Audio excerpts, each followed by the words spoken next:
selamat pagi Bapak Ibu rekan-rekan dari Century 21 dan juga dari Bank CCB selaku partner dari Century 21. Selamat datang di acara Century 21 Digital Smart Session with CCB Indonesia. Sekali lagi saya ucapkan thank you nih Pak Doni dan juga tim CCB yang sudah mau untuk join sama kita buat acara seperti ini. Biasanya kita buat Smart Session ini memang di kantor-kantor masing-masing di kantor masing-masing franchisee. Waktu itu kita juga sempat buat sama Bang CCB, sama Pak Doni juga, kita buat di Century 21 United. Tapi karena kita sekarang lagi masa pandemi, Bapak Ibu, kita juga lagi PSBB, walaupun sekarang sudah sedikit longgar, tapi kita tetap mau memberikan support dengan mengadakan Century 21 Digital Smart Session. Smart Session yang seperti biasa, tapi kita buat versi di platform digitalnya. Kurang lebih hari ini akan ada pembicara dari pihak Bang CCB dengan Pak Chandra Bahtiar. Thank you Pak Chandra sudah join sama kita dan bersedia untuk jadi pembicara ini buat sharing sama teman-teman. Pagi. Lagi Pak Chandra. Oke, sebelum kita mulai mungkin kita bisa yel-yel dulu kali ya. Yel-yel dulu, jadi nanti kalau saya bilang semangat pagi, Bapak Ibu jawabnya pagi dengan penuh semangat ya Bapak Ibu ya. Lalu saya akan tanya lagi apa kabar, jawabnya adalah luar biasa, yes. Lalu selanjutnya akan ada yel-yel dari Century 21. Century 21 smarter, bolder, faster ya. Paham ya Bapak Ibu semua ya? Gampang ya? Saya unmute dulu untuk teman-teman yang lain supaya bisa yel sama saya. Oke, Bapak Ibu, semangat pagi. Pagi. Apa kabar? Luar biasa. Yes. Century 21 Smarter, mantap, thank you Bapak Ibu. Saya kasih applause dulu buat pagi ini. Saya mute all dulu, sebentar.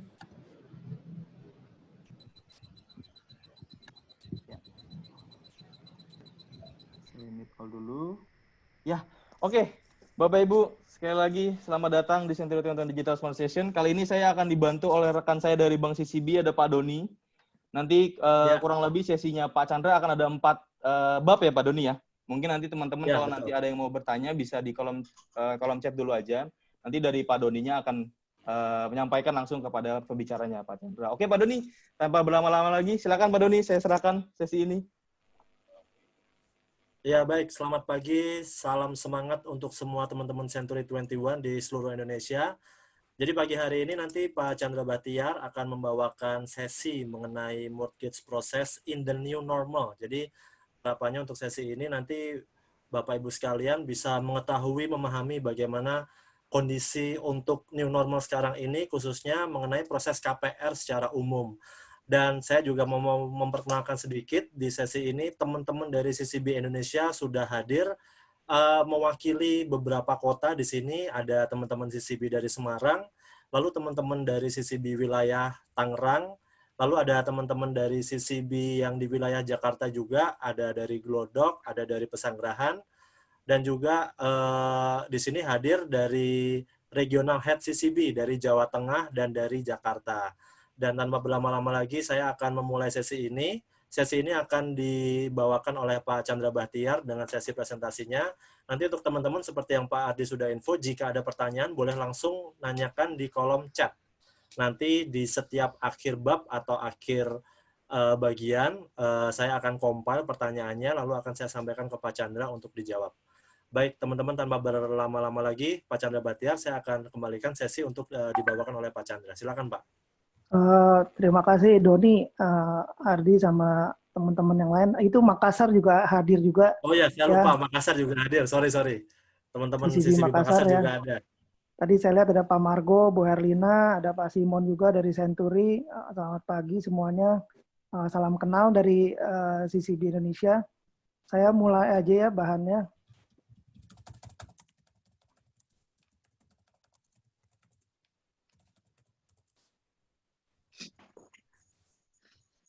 Tadi benar yang dikatakan Ardi, kalau kita pernah bikin sesi ini, tapi ketemu ya, ini versi digital. Kemarin saya sempat mikir gimana lebih enaknya, interaktifnya, karena kan kalau kita di kelas kan lebih enak ya, saya bisa nyoret sana, nyoret sini. Ini memang agak kita rombak sedikit bahannya, agak berbeda dengan yang sebelumnya. Mungkin bagi teman-teman yang dulu pernah ikut di Century 21 United, yang belum terjawab nanti bisa ditanyakan lagi di sini ya. Nah, ini kondisi new normal nanti akan seperti ini ya. Ya kita harus sering cuci tangan ya, pakai sabun, pakai masker itu udah kewajiban, dan bawa hand sanitizer. Tadi juga ya ini akan new normal, kita akan banyak presentasi seperti ini ya, apa namanya, lebih cepat dan lebih banyak yang ikut dibandingkan kalau misalnya kita di kelas ya.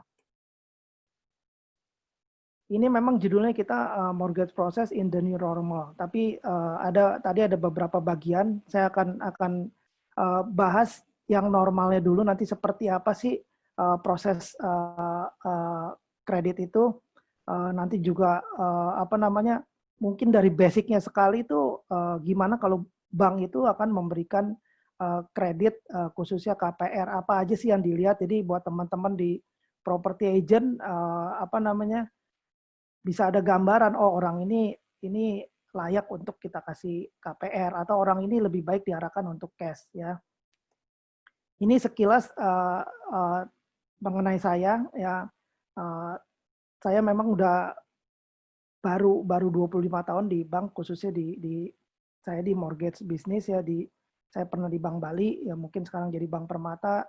Terakhir saya di OCBC NSP pernah, dan dari 2011 sampai sekarang saya ada di CCB Indonesia.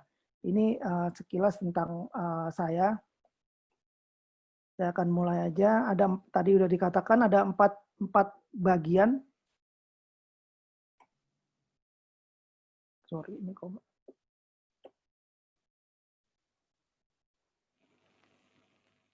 Ini ada empat topik yang akan dibahas di sini ya. Tadi saya katakan gimana sih awalnya kita kasih kredit seperti apa, terus proses analisa seperti apa, lalu juga ada produk, sekilas tentang produk dari CCB sendiri. Terakhir kita ada closing session. Mengenai basic kredit. Nah, ini pengertian kredit sendiri awalnya itu kan berasal dari bahasa Latin ya, credere atau credo, yang artinya kepercayaan ya. Kenapa kepercayaan? Awalnya kan nggak ada seperti sekarang lah, ada PK segala macam. Jadi pengertian kredit sekarang itu, orang kalau dikasih kredit, dasarnya itu adalah percaya. Sama seperti di bank, walaupun kita ada banyak perhitungan-perhitungan, tapi kita percaya ke orang tersebut, makanya kita akan berikan kredit ke orang tersebut. Itu dasar dari pengertian kredit sendiri. Jadi kalau kita percaya sama orang ini, ya kita pasti akan bisa kasih kredit, khususnya KPR kalau di sini. Lalu dari analisa sendiri, dari analisa itu gimana sih kita menentukan kelayakan dari debitur itu, ya. Sebenarnya ada 2 poin, satu mengenai kemampuan dan kemauan. Poin ini sangat penting karena satu sisi kita melihat kemampuan dari calon debitur itu, kemampuannya dia bisa bayar atau tidak, ya. Itu poin penting untuk kemampuan. Satu sisi lagi kemauan. Artinya apa? Kemauan ini ada orang yang, ya ini biasanya kredit kalau sudah berjalan ya, ada orang punya uang tapi dia nggak mau bayar. Itu ada juga. Tapi ada juga orang yang mau bayar, ya kemauannya ada untuk membayar angsurannya, tapi kemampuannya nggak ada. Nah, dua poin itu yang akan dihitung sama bank dari sisi kemampuan, ya. Satu lagi kemauan. Ya kalau kemampuan memang akan lebih mudah kita menghitungnya lah, mengaksesnya itu akan lebih mudah. Tapi kalau dari sisi kemauan itu ya itu yang nanti ada beberapa poin yang dilihat sama bank, ya. Nah, ini informasi apa yang dibutuhkan untuk analisa kredit. Ya, ini lebih ke arah kita menghitung kemampuan dari calon debitur tersebut. Ya, satu, kita pasti lihat rekening koran. Yang pasti rekening koran bank lain. Kalau dia ngajukan di CCB, rekening bank lain kita mintakan, kita lihat. Lalu laporan keuangan. Laporan keuangan ini itu jika diperlukan ya. Misalnya kalau memang dia karyawan itu kita tidak mintain. Ada juga toko juga kita tidak minta. Biasanya ini yang laporan keuangan biasanya untuk perusahaan-perusahaan yang lebih besar. Lalu trade checking juga itu dibutuhkan. Ya misalnya kalau dia dia punya usaha, nanti kita benar nggak ini masalah dari supplier segala macam, bayarnya seperti apa, itu biasanya kita lakukan trade checking. Lalu IDEP dulu mungkin teman-teman bisa tahunya tuh istilahnya BI checking. Ini melihat berapa banyak pinjaman calon debitur tersebut yang ada di semua bank, ya. Ini sistemnya apa namanya, itu mbak sistem kita dapat IDEP-nya kita itu udah clear banget ya. Nanti di belakang ada mengenai kolektibilitas yang ada di IDEP tersebut. Lalu kunjungan ini apa namanya, kita juga melakukan kunjungan khususnya untuk yang nasabah usaha, kita lakukan kunjungan apa namanya, kalau untuk apa namanya karyawan itu biasanya case by case aja kita lakukan kunjungan. Ya, lalu interview biasa walaupun calon debitur sudah mengisi formulir, sudah memberikan data-data, biasa tetap kita lakukan interview ke calon debitur tersebut. Lalu ada informasi industri apa aja yang kita mau masuk. Mungkin kalau beberapa waktu yang lalu industri batu bara itu kan sempat down. Nah, itu biasanya hampir semua bank nggak mau masuk ke industri tersebut.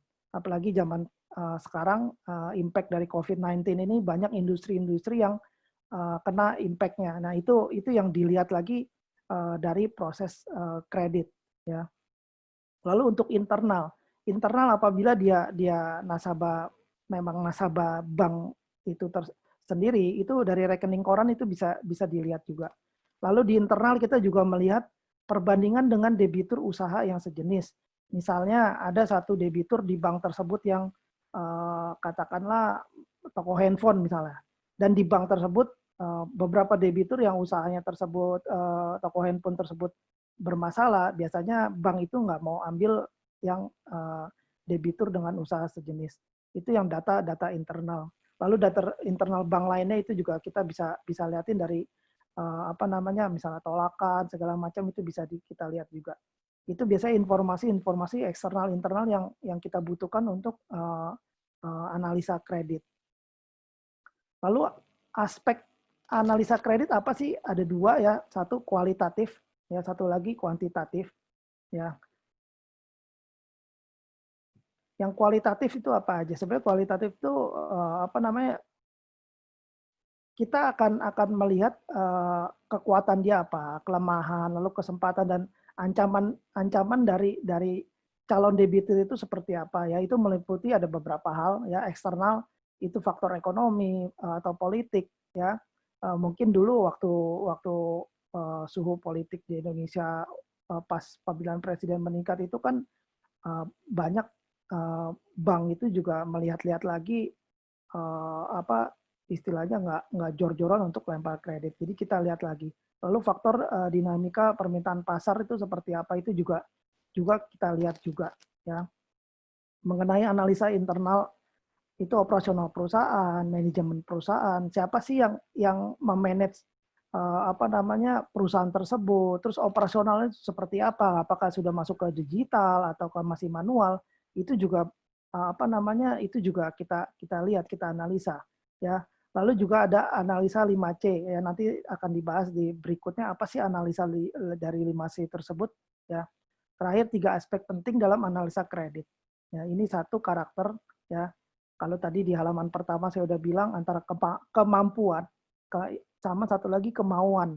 Ya, kemauan itu ada, dia willing nggak untuk bayar angsuran tersebut. Makanya karakter ini sangat penting ya. Aspek penting dalam analisa kredit. Kalau dia mampu tapi nggak mau bayar, ya sama aja, kreditnya akan bermasalah. Lalu juga ada business risk. Itu business risk itu ya kita yang menghitung, menganalisa dari data-data yang diberikan oleh calon debitur. Terakhir itu collateral risk, artinya apa? Kita bukan, kadang di bank itu dapat nasabah, ini kan jaminan saya besar, jaminan saya bagus gitu loh. Nah itu bukan yang kita mau. Kita tetap menghitung dia bisa bayar atau tidak untuk angsurannya. Jadi collateral itu second way out. Kalau memang nggak bisa bayar ya baru kita ambil jaminannya, kita eksekusi untuk dilelang ya. Tapi itu bukan kembali lagi, kita kan ya bukan Century 21 yang ada jaminan ya udah tinggal kita jual gitu loh, bukan. Jadi tetap kita lihat dari resiko bisnis itu seperti apa gitu loh. Nah, ini akan saya bahas mengenal 5C. 5C ini saya aplikasikan dengan ke KPR ya khususnya. Kalau dari karakter itu kembali lagi di kredit consumer itu lebih melihat karakter. Artinya apa?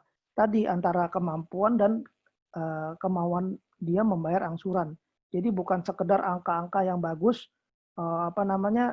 itu beda. Itu mungkin kalau kredit di komersial kredit itu dia lebih kelihat laporan keuangan yang seperti apa gitu loh. Mungkin karakter juga dilihat, tapi itu bukan poin yang nomor satu. Jadi kalau kredit consumer ini lebih kita melihat karakter orang ini bisa diajak ngobrol segala macam, dia ada kemauan kira-kira untuk membayar. Itu karakter paling penting yang kita lihat dalam memproses kredit KPR ini ya. Lalu capacity ini kemampuan membayar. Artinya apa?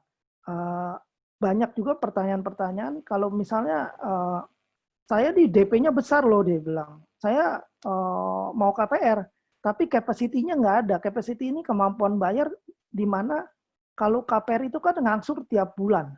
Ya, bulan pertama, bulan kedua, terus ngangsur sampai selesai. Artinya dia harus ada kemampuan bayar gitu loh. Kita harus menghitung kemampuan membayar setiap bulan. Ya, poin nomor 3 capital. Capital ini modal ya. Kalau di 5C ini modal. Apa sih modal yang kalau di kredit consumer? Modal yang ada di kredit consumer itu down payment yang dibayar oleh calon debitur. Makanya di kita itu sama sekali nggak mau namanya DP 0% ya.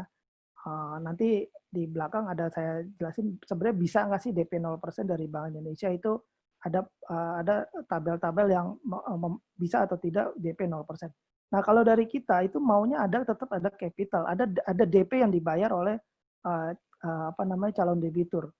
Kalau poin 4 itu condition of economy. Mungkin Bapak sama Ibu tahu kondisi saat ini impact dari COVID-19 ini ya semua bisnis hampir kena ya.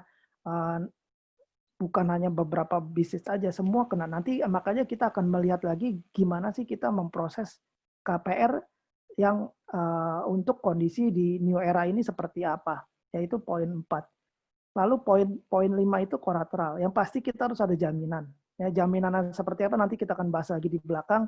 Yang pasti harus ada jaminan dan itu kita memang taruh di belakang paling akhir karena apa? Kita bukan semata-mata ada jaminan kita bisa kasih kredit.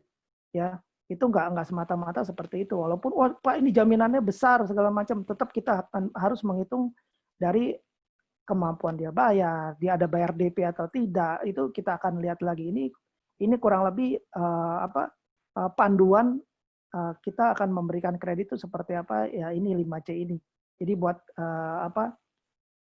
Bapak sama Ibu di property agent bisa tahu nih, orang ini dia ada DP nggak untuk bayarnya ya, DP-nya berapa persen sih yang disyaratkan oleh bank pada umumnya seperti apa, udah ada gambaran pada saat calon buyer itu membeli properti.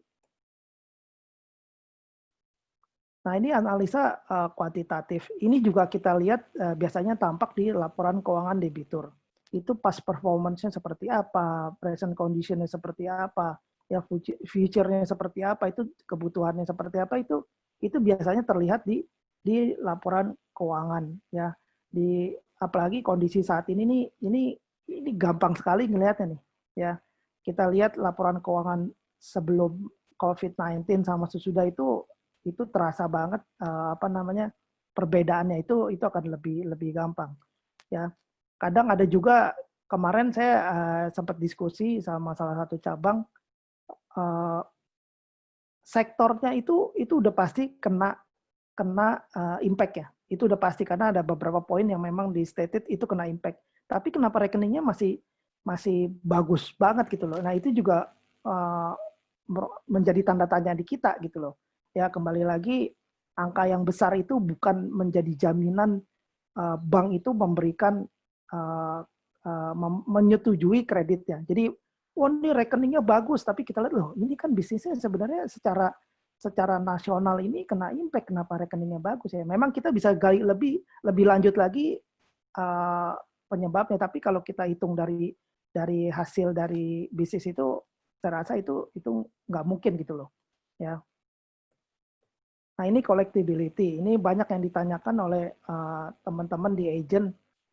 Gimana sih kalau kita proses kredit itu hasil IDEP ya, hasil BI checking, mungkin lebih familiar nyebutnya BI checking. Ini hasil IDEP itu ada kolek 1 lancar, kolek 2, kolek 3, terus ada kolek 4, kolek 5. Kalau ini kurang lebih kalau lancar itu memang pembayarannya tepat waktu. Ya, artinya dia tidak ada tunggakan, tidak ada pokoknya lancar ya. Lancar terus.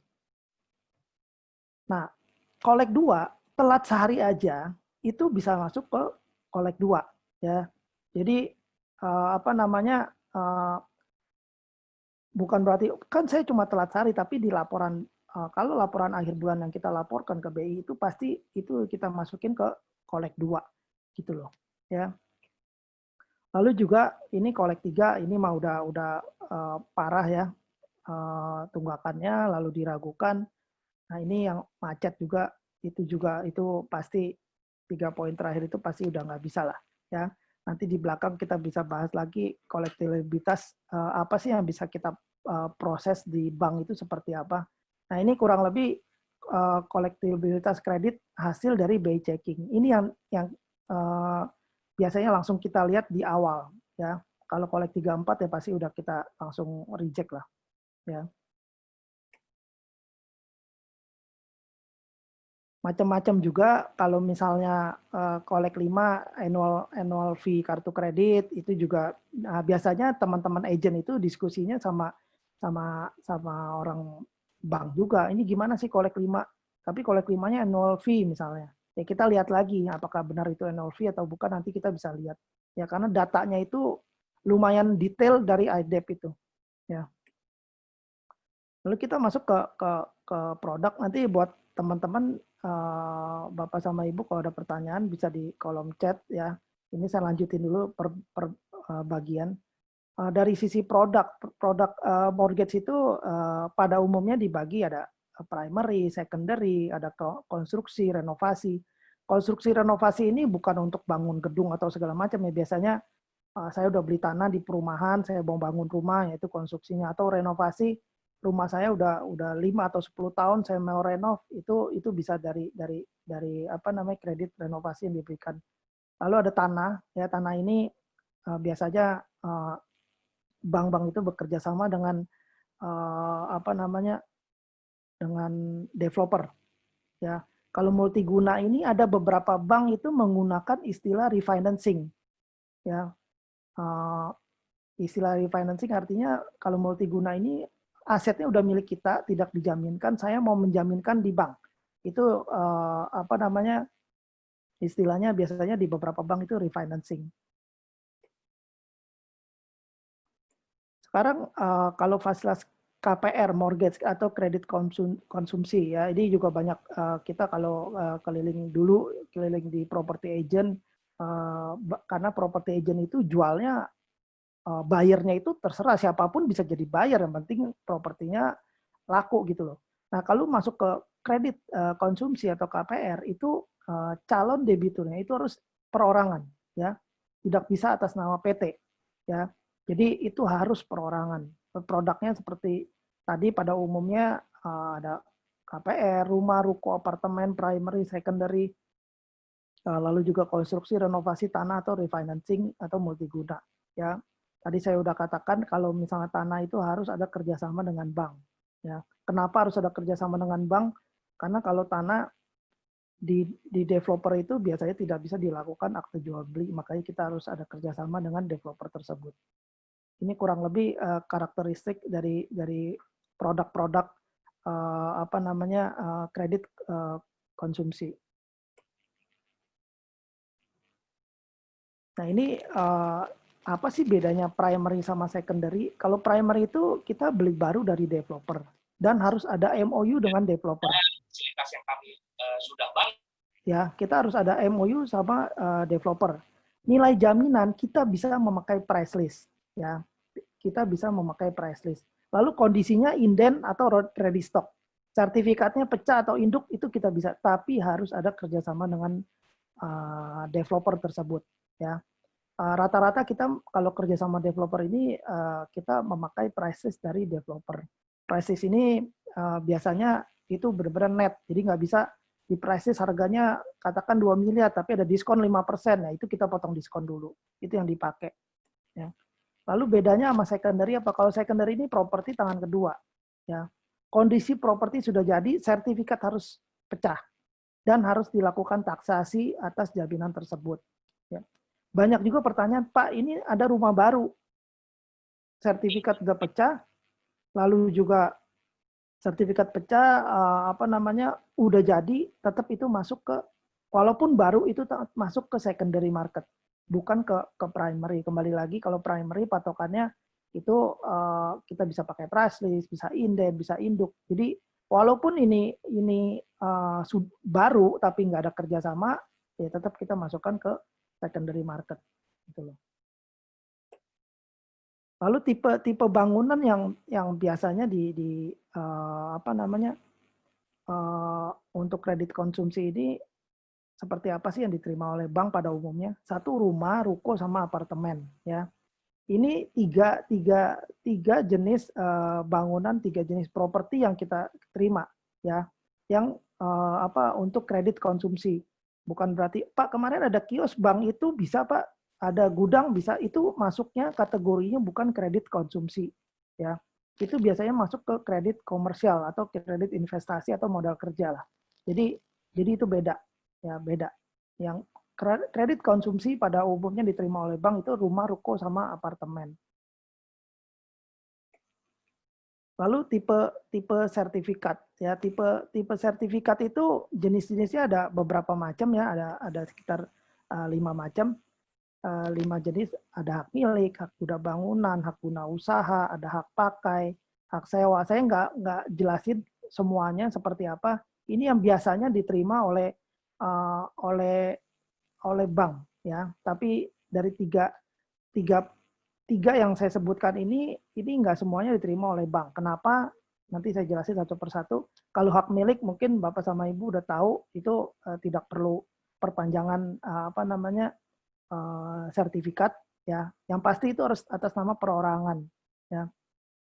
Ada beberapa developer, terutama developer di daerah-daerah, ya, terutama Sumatera, ada di beberapa daerah di Jawa juga ada jual properti, developer itu jual hak milik, tapi pasti atas nama perorangan dari ownernya, gitu loh. Itu ada beberapa kerjasama developer kita yang memang dia jualnya hak milik itu, karena kalau di daerah katanya kalau hak milik lebih nilainya lebih bagus katanya, maka dia tidak mau dibalik nama ke atas nama PT. Jadi itu masih atas nama pemilik dari developer tersebut. Ya, maka sertifikatnya hak milik. Karena kenapa nggak bisa atas nama PT? Kalau atas nama PT itu itunya turun, jadi hak guna bangunan. Makanya dia nggak mau. Karena dia bilang, waduh, nilai jual properti saya lebih turun, Pak, kalau saya atas nama kalau saya turunin ke HGB katanya. Makanya beberapa di daerah itu masih developer baru yang kerja sama kita itu pakai hak milik. Lalu poin 2 itu hak guna bangunan. Yaitu itu juga biasa opsinya 20-30, ada opsi perpanjangan juga. Nah, poin 3 ini hak pakai. Ya, kenapa hak pakai itu saya saya tetap jelaskan sekilas, karena hak pakai itu biasanya untuk orang asing, ya. Beberapa memang ada aturan yang memperbolehkan orang asing membeli properti di Indonesia, tapi ada batasannya berapa harga, berapa miliar segala macam, tapi itu turun jadi hak pakai, ya. Poin 4 hak guna usaha itu biasanya untuk perkebunan segala macam. Kalau hak sewa itu yang biasanya yang zaman dulu banyak orang tinggal di tanah sewa, ya. Ya dulu biasanya landlord yang punya itu poin 45 itu saya nggak jelasin lebih detail karena nggak umum lah untuk kredit konsumsi seperti ini. Nah, ini juga ada satu bukan istilah ya. Jadi HPL ini ada biasa teman-teman di agent nemuin HPL ya. Mungkin kalau di Jabotabek itu HPL untuk lokasi-lokasi tertentu ya. HPL ini apa? HPL ini jadi sertifikatnya sudah diperjualbelikan, tapi haknya itu masih atas nama haknya itu masih dimiliki oleh Pemda, BUMN, BUMD itu macam-macam ya. Jadi di atas HGB itu bisa masih di atas tanah HPL ya. Kenapa HPL ini harus dijelaskan juga? Karena biasanya kalau dilakukan jual beli itu harus meminta surat rekomendasi dari pemegang HPL ya. Ini dari yang partisipan juga ada CCB dari Batam nih, karena semua jaminan di Batam itu HPL ya, itu HPL ya. Jadi itu otorita, jadi harus izinnya itu harus 2 kali kalau biasa melakukan jual beli properti di Batam. Nah, HPL ini seperti apa di Jakarta itu banyak ya. Kalau buat teman-teman Century United prioritas mungkin tahu daerah Kelapa Gading itu sebagian itu tanahnya masih di atas tanah HPL ya. Ada HPL-nya yang di saya jadi lupa ya. Yang di seberang Makro dulu itu HPL.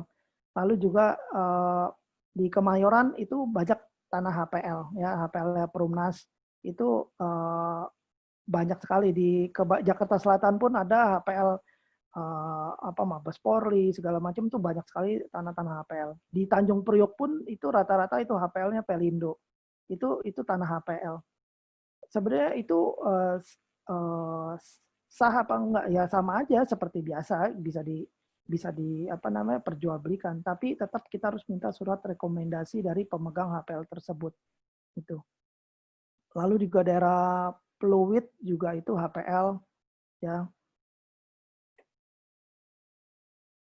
Ancol juga HPL ya, Pembangunan Jaya itu banyak beberapa daerah yang tanahnya di atas tanah HPL. Nah, ini jenis sertifikat yang diterima oleh bank secara umum. Ya, saya bilang secara umum karena Pak, bank ini kok bisa, bank ini nggak bisa. Ini secara umum, satu hak milik, kedua hak guna bangunan, ketiga itu strata title. Strata title ini sertifikat atas satuan rumah susun ya, jadi misalnya apartemen ya, di bawahnya itu tetap HGB. Jadi unit-unitnya itu strata ya, disebutnya strata title atau SHM SRS ya. Sertifikat tersebut tidak boleh di atas tanah HPL kecuali ya Batam ya. Kalau Batam memang semuanya HPL. Jadi ya kalau istilah ada bank, oh saya nggak bisa HPL ya, Batam ya nggak ada kredit. Kecuali Batam kita bisa ya, CCB bisa, dan beberapa bank juga rata-rata di Batam itu bisa. Cuman prosesnya akan lebih lama ya. Saya nggak tahu ada Century di Batam atau tidak. Biasanya prosesnya itu akan lebih lama seperti kita di non Batam ya, karena harus minta dari otorita lagi segala macam, itu lama lah, prosesnya akan lebih lama gitu loh. Dan itu kalau izinnya langsung keluar, kalau enggak ya harus nunggu lagi. Lalu dari collateral aspek di mortgage ya, jaminan yang diterima secara umum di KPR itu apa sih? Satu, sertifikat, kedua cash collateral ya. Cash collateral ini bisa bentuknya tabungan, deposito ya, yang kita blokir. Itu bukan cash collateral ini bukan kalau kredit komersial kan jamin deposito dapat pinjaman itu back to back. Itu beda. Kalau cash collateral ini memang jaminannya cash. Tetap kita bunganya seperti biasa, bukan bunga back to back yang kredit komersial. Lalu hal-hal yang berkaitan dengan jaminan, yang pasti ya, kita harus ada IMB, akte jual beli, sama PBB terakhir. Ya, jadi kalau Bapak sama Ibu jual properti terus mau di KPR kan, yang pasti IMB-nya harus ada, gitu loh. Lalu kita lihat akte jual beli yang lamanya ada apa enggak sih, ya. Itu penting juga buat, sebenarnya bukan buat bank juga, itu juga buat istilahnya buat teman-teman di agent tahu ini ini dulu yang jual siapa, yang beli siapa. Jadi lebih yakin dalam menjual properti tersebut karena kita nggak mau di kemudian hari itu ada yang apa namanya menggugat segala macam, itu kita nggak mau. Poin 3 itu PBB ya kita mintakan juga. Ya kita mintakan juga, ini juga penting buat lakukan akte jual beli nantinya. Ini biasanya yang kalau untuk secondary market yang sudah ada jaminannya ya. Lalu hal-hal yang perlu diperhatikan dengan jaminan. Nah, ini penting. Ini mungkin apa namanya hal-hal yang ini buat apa sih, ini biar orang bank yang ngeliatin gitu loh. Nah, ini supaya nanti pada saat property agent memberikan dokumen sertifikat itu prosesnya lancar ke belakangnya, biasanya ya ini juga kita terapkan di marketing kita ya, di marketing CCB yang mau melakukan proses kredit, kita kasih tahu, liatin dulu tuh sertifikatnya, jenisnya apa, HGB, lalu juga hak milik atau strata title itu dilihat lagi. Lalu pemegang haknya siapa aja kita mesti liatin ya. Nomor sertifikatnya gimana? Itu tetap harus diliatin. Ya, letak tanah, alamat di sertifikat. Lalu yang penting juga tanggal berakhir sertifikat. Mungkin buat teman-teman di property agent tidak terlalu masalah. Karena apa?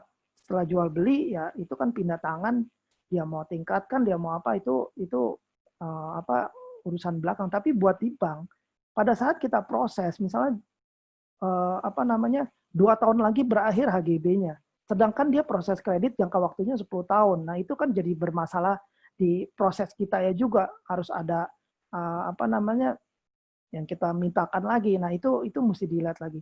Lalu luas tanah di sertifikat itu juga penting ya. Kadang akte jual beli dengan sertifikat itu jadinya itu nggak sama ya, jadinya nggak sama. Itu makanya kenapa di akte jual beli itu tertulis kelebihan dan kekurangannya akan diperhitungkan di kemudian hari ya. Itu makanya luasnya lagi kita liatin berapa sih. Kadang kalau kita beli dari developer dari mana itu kan juga kadang waktu pengukuran kan belum tentu sama, bisa lebih bisa kurang. Lalu catatan di dalam sertifikat, tanah ini di atas HPL atau tidak, itu juga penting kita lihat ya. Ngelihatnya di mana? Biasanya di halaman pertama kalau kita buka sertifikat itu di pojok apa namanya pojok kanan bawah itu ada tulisan tuh, itu apa dari di atas tanah HPL HGB nomor sekian sekian sekian gitu loh. Lalu gambar situasi atau letak bentuk tanah. Nah ini juga penting. Pentingnya apa? Apakah tanah itu buntu? Itu bisa kelihatan dari situ ya. Walaupun misalnya teman bapak sama ibu di property agent datang orang mau listing atau mau apa, lihat ya kita lihat dulu sertifikatnya, ini bentuk tanahnya seperti apa. Itu juga memudahkan. Ini gampang dijual atau enggak? Tanah itu bentuknya seperti apa, itu juga penting. Apakah kotak atau bentuknya segitiga, itu kita liatin juga ya. Untuk hal lainnya itu nama pemegang hak atau nama yang berhak berapa orang. Ini juga kadang jadi masalah di kita. Contohnya kita ada terima sertifikat orang mau KPR secondary, yang punya di sertifikat itu ada 5 nama ya. Loh, contoh kok banyak banget ya 5. Ternyata 5 nama ini apa namanya, mungkin mau bagi-bagi tuh warisan, dia mau bagi, sekarang dia mau jual terus dia mau bagi ke 5 orang itu. Nah itu akan jadi masalah apa? Pada saat nanti dilakukan jual beli, sebenarnya ini kredit atau tidak pun ini juga akan jadi masalah sebenarnya. Masalah dalam arti apa? 5 orang itu harus datang. Itu harus datang pada saat dia mau jual ya. Misalnya dari 5 nama itu ada yang sudah menikah ya, jadi suami istri harus datang, kecuali bisa ada pakai surat persetujuan notaris atau segala macam ya. Kalau misalnya ada dari 5 pemegang hak ini ada yang tinggal di luar negeri, itu juga jadi masalah. Makanya kenapa kita di internal pun kita bilang, lu harus lihat lagi ini kenapa banyak, ini harus ditanyakan. Orang ini siap nggak untuk datang melakukan jual beli nantinya, itu juga mesti ditanyakan. Terus poin terakhir itu, apakah jaminan disewakan? Ini kalau masuk ke bank, ini juga penting. Pentingnya dalam arti apa? Pada saat itu dijual, misalnya contoh katakan ada ruko yang disewakan ke minimarket lah, ya. pada saat disewakan minimarket itu harus ada persetujuan dari yang nyewa, gitu loh. Nah ini kalau mau dimasukkan ke bank, ini hampir semua bank ya Pak, seperti itu. Ya, jadi ini kurang lebih hal-hal yang perlu diperhatikan dari jaminan, ya, terutama di sertifikat. Lalu tadi sertifikat, sekarang kita masuk ke IMB. IMB itu kita lihat luas bangunannya berapa, terus jumlah lantainya, ya. Luas bangunan ini penting juga karena apa, nanti kita juga mau pada saat penilaian itu memang secondary market ya. Lalu jumlah lantainya itu berapa? Ya kalau zaman dulu itu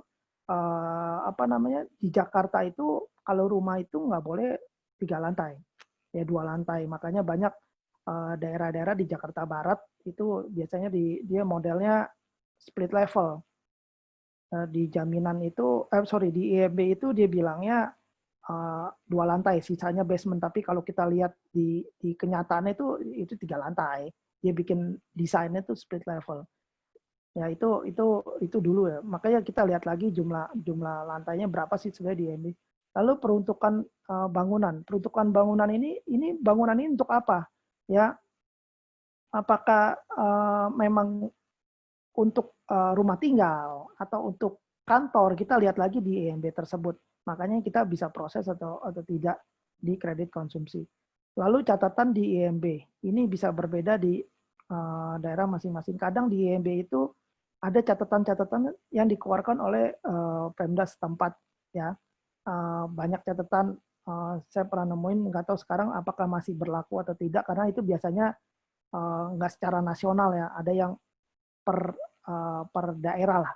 Ya, saya pernah nemuin di Palembang itu dulu pernah kalau dijual belikan IMB ini harus dibalik nama. Nah itu hal-hal seperti itu biasanya catatan-catatan itu tambahan yang bukan secara nasional berlaku lah. Nah, tapi itu berlaku gitu loh, karena ada saya sampai juga bingung saya nanya, tapi ada ketentuannya gitu loh. Itu biasa yang kita lihat dari IMB.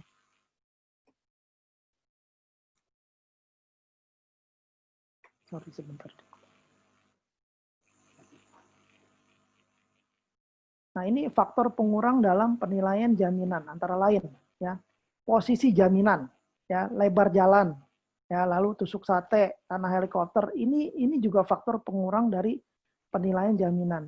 Jadi kadang misalnya gini, dari property agent, loh ini saya jualnya harganya sekian loh, kok penilaiannya turun banget gitu loh. Nah, itu ada beberapa yang menentukan misalnya posisi jaminan itu akan mengurangi nilai dari harga jualnya.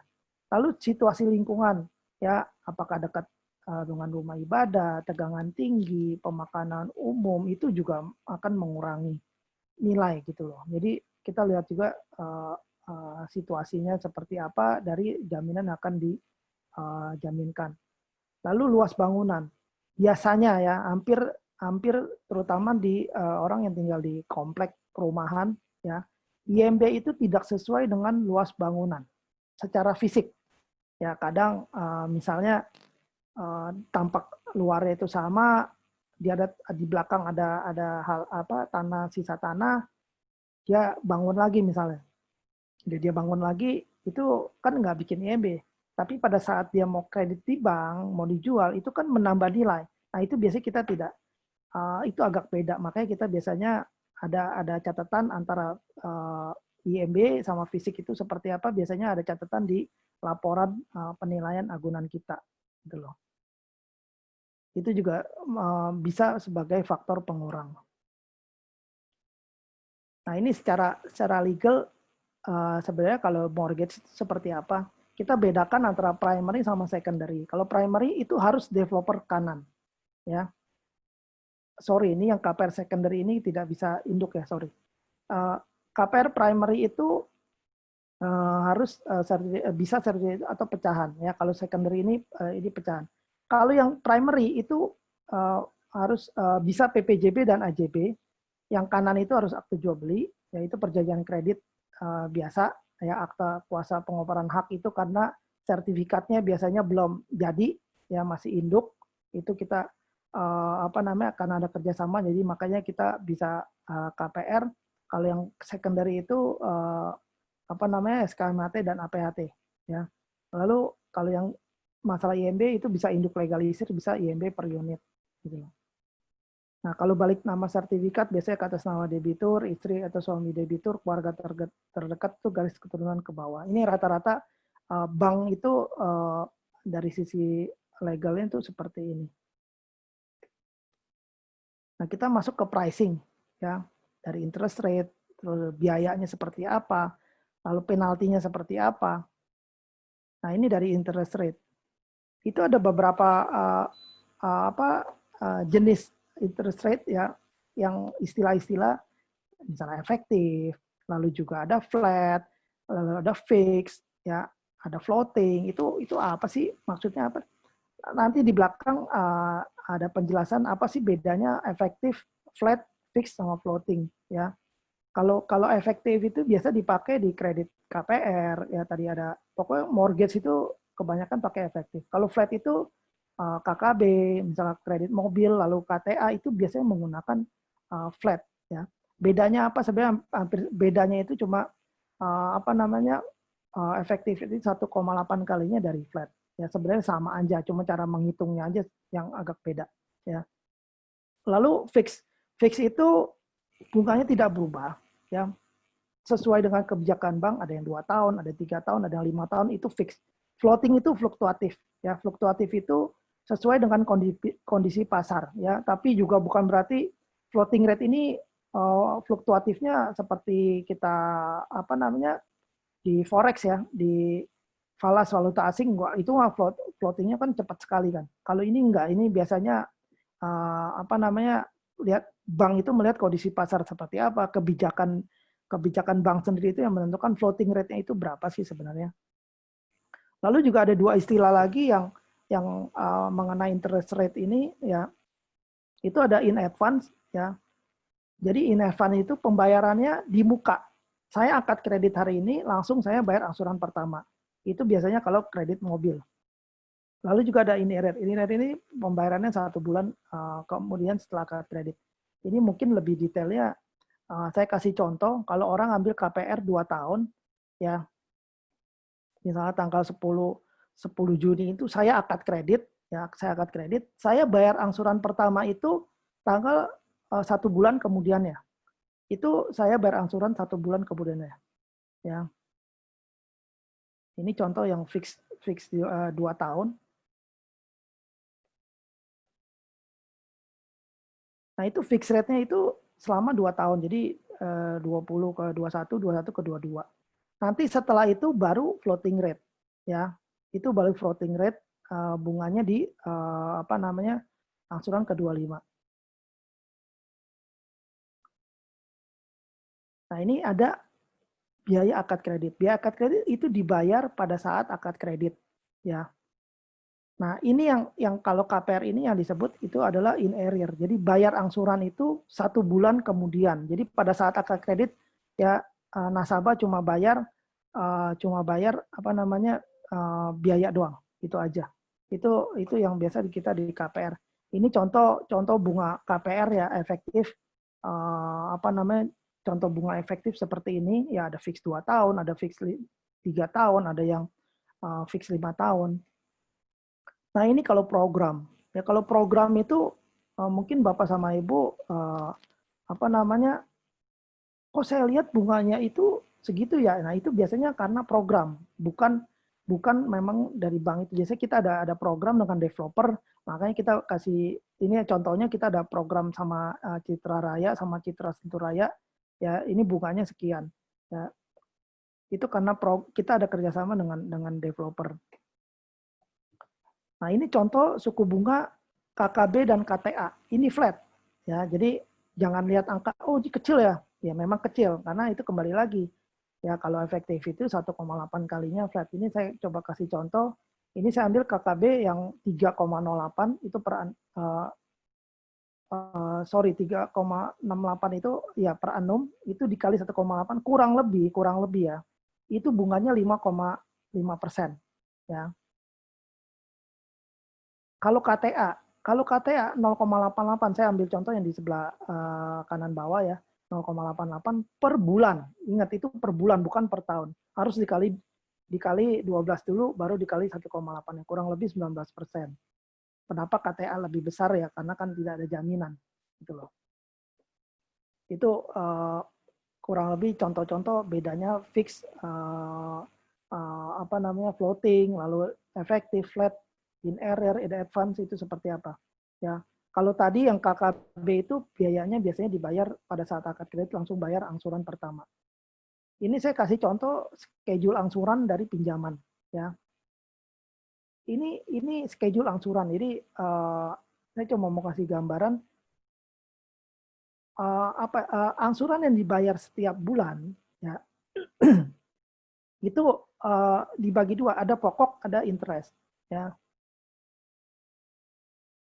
Makanya kalau KPR bilang, oh itu suku bunganya menurun, ya memang menurun. Semakin lama, interestnya itu semakin kecil. Itu memang dari KPR cara perhitungannya seperti itu, ya. Angka ini antara prinsipal sama interest, antara pokok plus bunga ini komposisinya ini kan terlalu jauh ya interestnya. Karena apa? Jangka waktunya juga terlalu panjang. Kalau jangka waktunya pendek, mungkin itu akan lebih selisihnya nggak terlalu jauh antara bunga yang dibayar sama pokok, ya.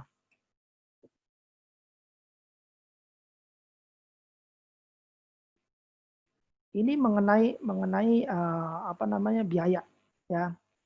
Masuk ke biaya ada provisi admin, ya. Lalu juga ada asuransi jiwa, ada asuransi kebakaran, ya. Ada biaya notaris. Itu biaya-biaya yang dikeluarkan kalau orang mau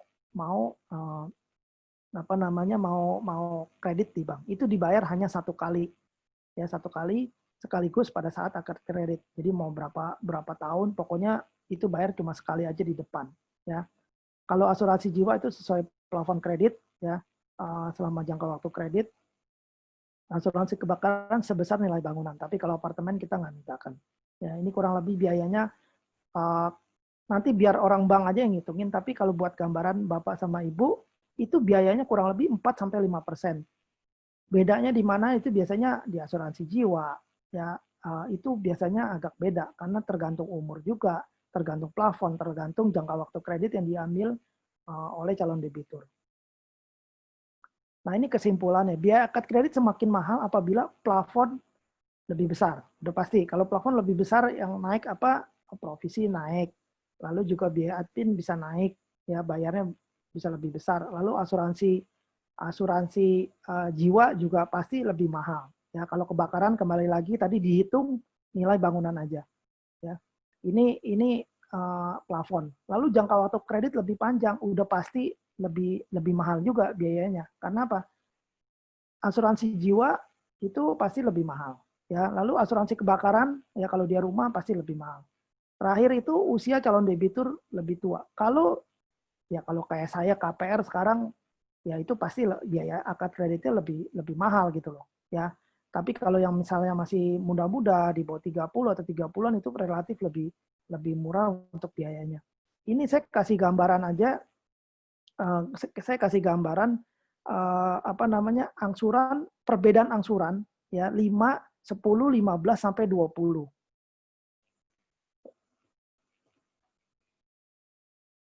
Dari 5 ke 10 memang, waduh, kalau misalnya dari 10 mau ke 5, bedanya memang besar lah, 8 juta lah. Tapi kalau dari 10 dinaikin ke 15, itu sebenarnya bedanya ya cuma 2,6 juta.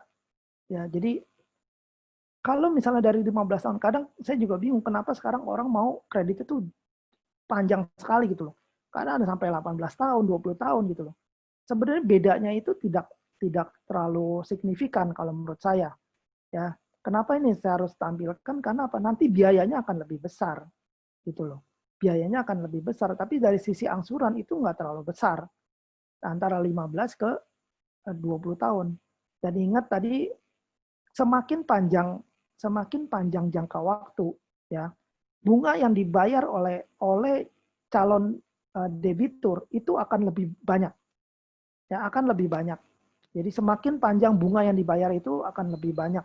Ya, artinya apa? Kalau saya udah jalan 2 tahun atau 3 tahun, saya ambil 20 tahun lah contoh.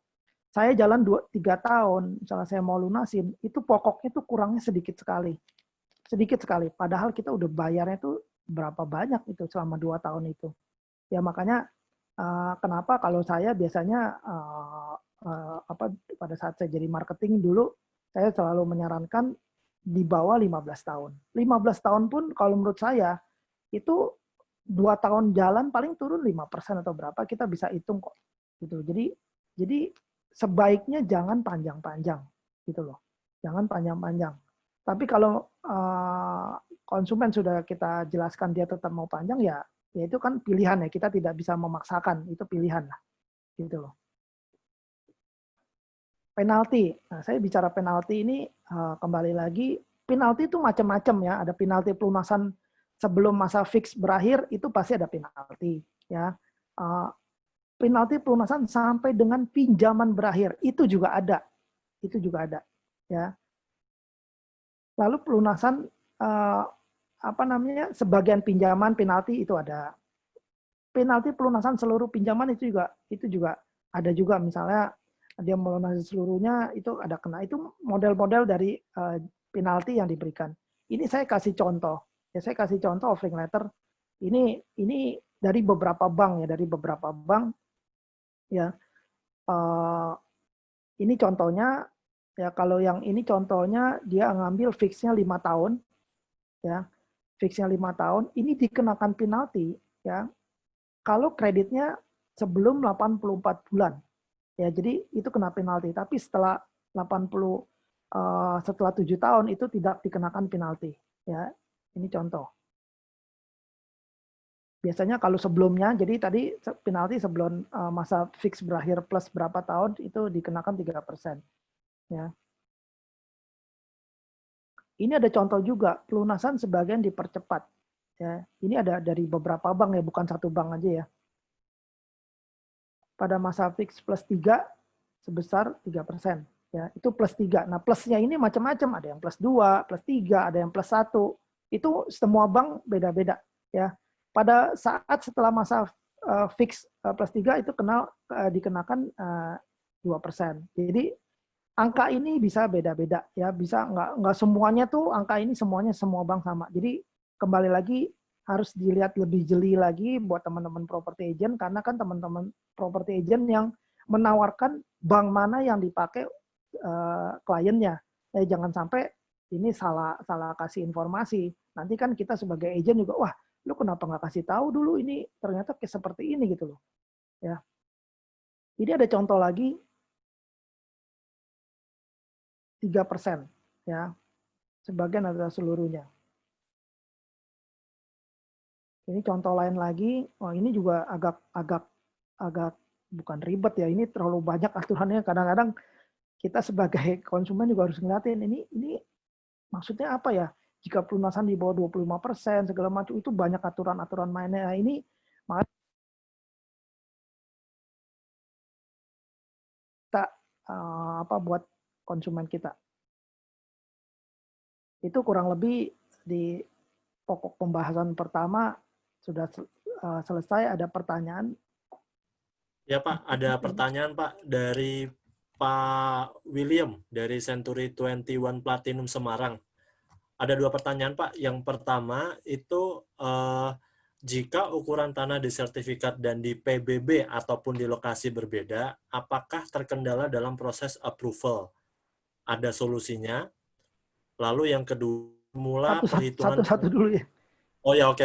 Yang pertama dulu. Lagi. Jadi perbedaan ukuran tanah di sertifikat dan PBB Pak. Gini. Kendalanya di nilai yang diberikan oleh oleh bank.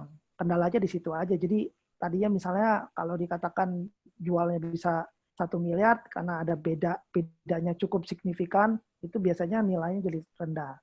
Lalu juga ada beberapa saya ambil contoh di CCB ya. Di CCB itu selama tidak merubah tampak muka ya, itu masih kita bisa hitung dengan batas toleransi ya. Misalnya tampak mukanya tidak berubah, Ya cuma misalnya tadi saya kasih contoh, oh nambah di belakang yang dia nilainya nambah, yaitu kita ada batas toleransinya seperti apa. Tapi kalau misalnya udah benar-benar roba tampak muka ya kita nggak bisa proses. Biasanya kita suruh ganti gitu. Itu dari nilai ya, dari nilai gitu, Don. Oke, lalu yang berikutnya untuk perhitungan plafon cicilan KPR, Pak. Kira-kira berapa persen dari joint income? Oke, itu nanti sebenarnya kita ada mengenai proses atau analisa ya. Rata-rata itu sebenarnya gini, kalau zaman dulu kan gampangnya sepertiga dari gaji gitu loh. Tapi sebenarnya di dalam perhitungan bank, ya hampir semua bank itu banyak poin-poin yang dihitung. Yang nggak hanya sepertiga dari gaji, tapi biasanya kalau untuk gampangnya ya udah sepertiga dari gaji aja udah seperti itu. Tapi sebenarnya banyak yang dihitung apa namanya di dalam kredit scoringnya bank gitu loh. Tapi kalau mau gampangnya sepertiga aja. Oke, mungkin Pak William, mungkin boleh di-unmute Pak, apakah sudah cukup jelas Pak? Jawaban dari Pak Chandra? Ya, cukup jelas Pak. Kalau boleh sedikit tambahkan Pak, Silakan, Pak. mengenai yang pertanyaan pertama saya Pak, mengenai luasan di sertifikat maupun di PBB itu kan kadangkala kita menemui suatu bidang tanah, misalkan luasnya 1.000 ya, tapi di PBB bisa jadi lebih kecil ya karena kan untuk pajaknya ya Pak ya. Nah, pada waktu transaksi itu kan pasti ada pertanyaan dong, kita akan mengacu kemana gitu. Kemudian nanti waktu approval dari bank ya kan pasti ada dia mengacu juga kan PBB-nya kok berbeda gitu-gitu Pak. Gini biasanya kalau oke. Kalau bank itu penilaian itu kita ngelihat dari nilai yang ada di IMB Pak. Oh, jadi kita tidak perlu untuk penyesuaian lagi di PBB-nya atau Nah, biasanya kalau ini kan terjadi masalah pada saat mau akad kredit ya. Biasanya kita koordinasi sama notaris Pak. Ini saya kasih contoh yang lain, misalnya gini, itu baru dari IMB sebenarnya nggak terlalu ya signifikan lah. Biasanya yang nilai juga Pak, nilai transaksi biasanya diturunin, biasanya kita koordinasi sama notaris gitu loh.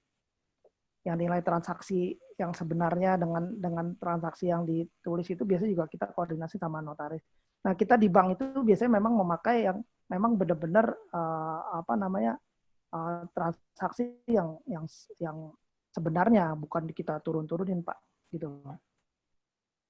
Oke, baik Pak Chandra, terima kasih. Ya, thank you Pak William. Pak, ini ada pertanyaan lagi Pak dari Pak Michael. Jika KPR sepertiga dari pendapatan, waktu pengajuan sedang ada cicilan lain. Batas maksimum pengeluaran agar KPR bisa approve berapa persen, Pak? Maksudnya sisa pendapatan yang aman, sehingga masih bisa diperhitungkan untuk di-approve pengajuan KPR-nya. Pak William, ini saya cerita kembali lagi masa sebelum COVID-19 ya, nanti di belakang tuh ada. Ini Pak Michael Pak, udah beda lagi Pak. Oh beda lagi? Beda lagi. Yang Pak William sudah tadi Pak. Ya, sebenarnya kita sepertiga gaji itu kita hitung juga dia bayar angsurannya. Makanya tadi saya bilang, di dalam komponen kredit scoring itu banyak macam-macam. Pasti kita hitung income-nya ya, sudah dikurangin sekian, itu berapa sih? Ada persentase tertentu yang masing-masing bank itu beda. Ya, setelah dikurangin biaya hidup, angsuran misalnya dia ternyata punya angsuran kartu kredit, dia punya angsuran KPR di tempat lain, kan kita masukin semua di kredit scoring kita. Nah itu ada persentase tertentu, gitu. Dan semua bank itu beda-beda. Berapa sebenarnya persentase yang oh ini kita bisa kasih kredit, oh ini kita nggak bisa kasih kredit, itu ada Pak. Yang pasti kita semua kita hitung, gitu loh. Kita semua kita hitung. Nah kalau misalnya mau gambaran buat teman-teman di agent ya itu sepertiga dari gaji aja setelah memang udah dipotong segala macam lah kurang lebih. Mungkin Pak Michael sudah cukup jelas atau masih ada yang mau ditanyakan, Pak? Kalau ada yang mau ditanyakan boleh di unmute ya, Pak, untuk punya Pak Michael. Iya, Pak. Silakan, Pak. Iya, Pak. Mau lanjutannya itu maksudnya berarti sepertiga gaji itu adalah udah termasuk di dalamnya ada cicilan-cicilan lainnya atau seperti yang Bapak bilang misalkan ada biaya hidup dan lain-lain apa bisa bertambah dari gitu misalkan jadi 50%, misalkan gaji 10 juta cicilan maksimum 5 juta, 3 jutanya KPR, 2 juta cicilan gitu Pak. Maksud saya apakah bisa lolos kayak gitu apa harus sisain berapa persen sisa pendapatannya Pak yang aman gitu? Misalnya contohnya lah, Ada umumnya, Pak. ambil contoh misalnya gajinya 10 juta, ya minimal savingnya itu 3 jutaan lah kurang lebih gitu Pak. Sisanya dia yang udah itu ada 3 jutaan lah kurang lebih gitu. Makanya kembali lagi Jadi, itu kan komponennya kan, ya kita lihat kurang lebih savingnya masih ada, tapi kalau udah dihabisin semua ya itu biasanya itu nggak bisa, karena kan tetap gini. Sebenarnya orang kasih kredit itu tuh hampir sama kayak kita mengelola keuangan kita sendiri. Ya contohnya gaji saya 10 juta, ya saya buat beli biaya hidup saya 2 juta, saya buat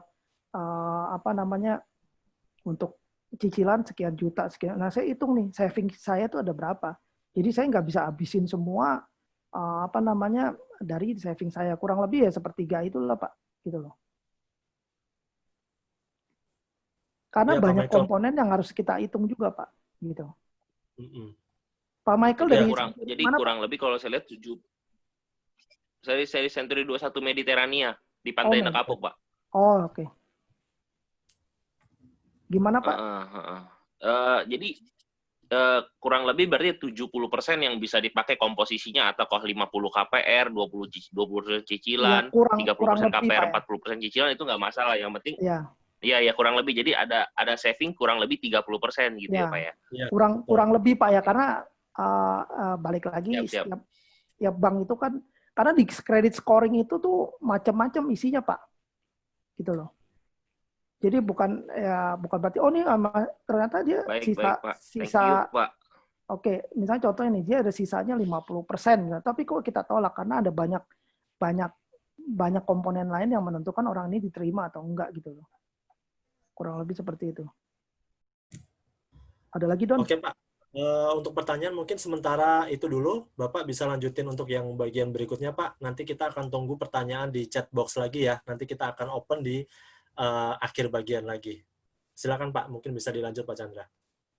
Sorry, saya lanjutin lagi ya. Ini kembali lagi kondisi new normal ini sebenarnya ini trennya memang sekarang sebenarnya itu term bisnis yang sudah pernah ada dulu waktu krisis sebelumnya.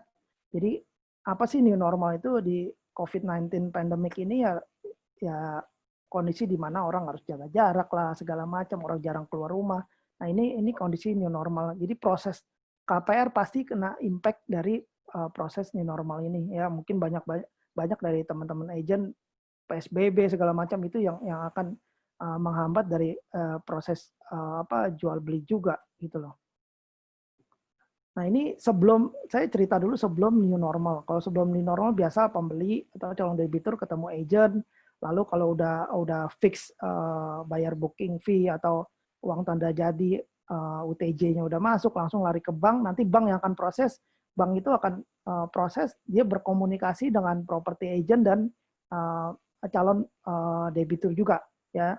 Saya bilang komunikasi ini seperti apa, pasti datanya kita minta, lalu juga kalau ada hambatan apa, biasanya kita koordinasi dengan property agent. Ini kurang lebih prosesnya seperti ini. Nah kalau proses di bank itu seperti apa, jadi kredit yang dokumen yang kita udah minta, segala macam data-data sudah lengkap, biasanya kita mengajukan proposal. Ya. Nanti komite kredit akan memutuskan kredit ini apakah disetujuin, apakah ditolak, atau apakah akan dimintakan data lebih lanjut. Misalnya ada pertanyaan yang kurang jelas. Nah, biasanya kenapa dari marketing bank itu kadang kontak lagi ke property agent atau kontak lagi ke calon debitur, karena biasanya ada pertanyaan-pertanyaan yang memang ditanyakan oleh komite kredit dalam memutuskan kredit tersebut. Ya. Lalu apa sih kriteria kalau untuk mengajukan KPR? Itu warga negara Indonesia, individu bukan badan usaha, ya lalu karyawan, profesional, pengusaha yang dinilai layak lah ya untuk mengambil KPR tersebut. Ya. Lalu usia debitur minimal 21 tahun atau sudah menikah ya. Nah, walaupun ada catatan kalau misalnya saat ini ya itu 18 tahun itu sudah cakap hukum sebenarnya. Tapi rata-rata di bank itu minimal itu 21 tahun secara umum ya. Lalu usia maksimal karyawan 55 sampai dengan kredit berakhir. Artinya apa? Kalau umurnya 50 dia cuma bisa ngambil 5 tahun. Ya kalau pengusaha bisa sampai 65 lalu tidak tercatat track record yang tidak baik di bank. Ya, biasanya di bank itu juga menghindari calon debitur yang masuk kategori political exposure person. Itu hampir semua bank itu ya menghindari seperti calon debitur seperti ini. Ya.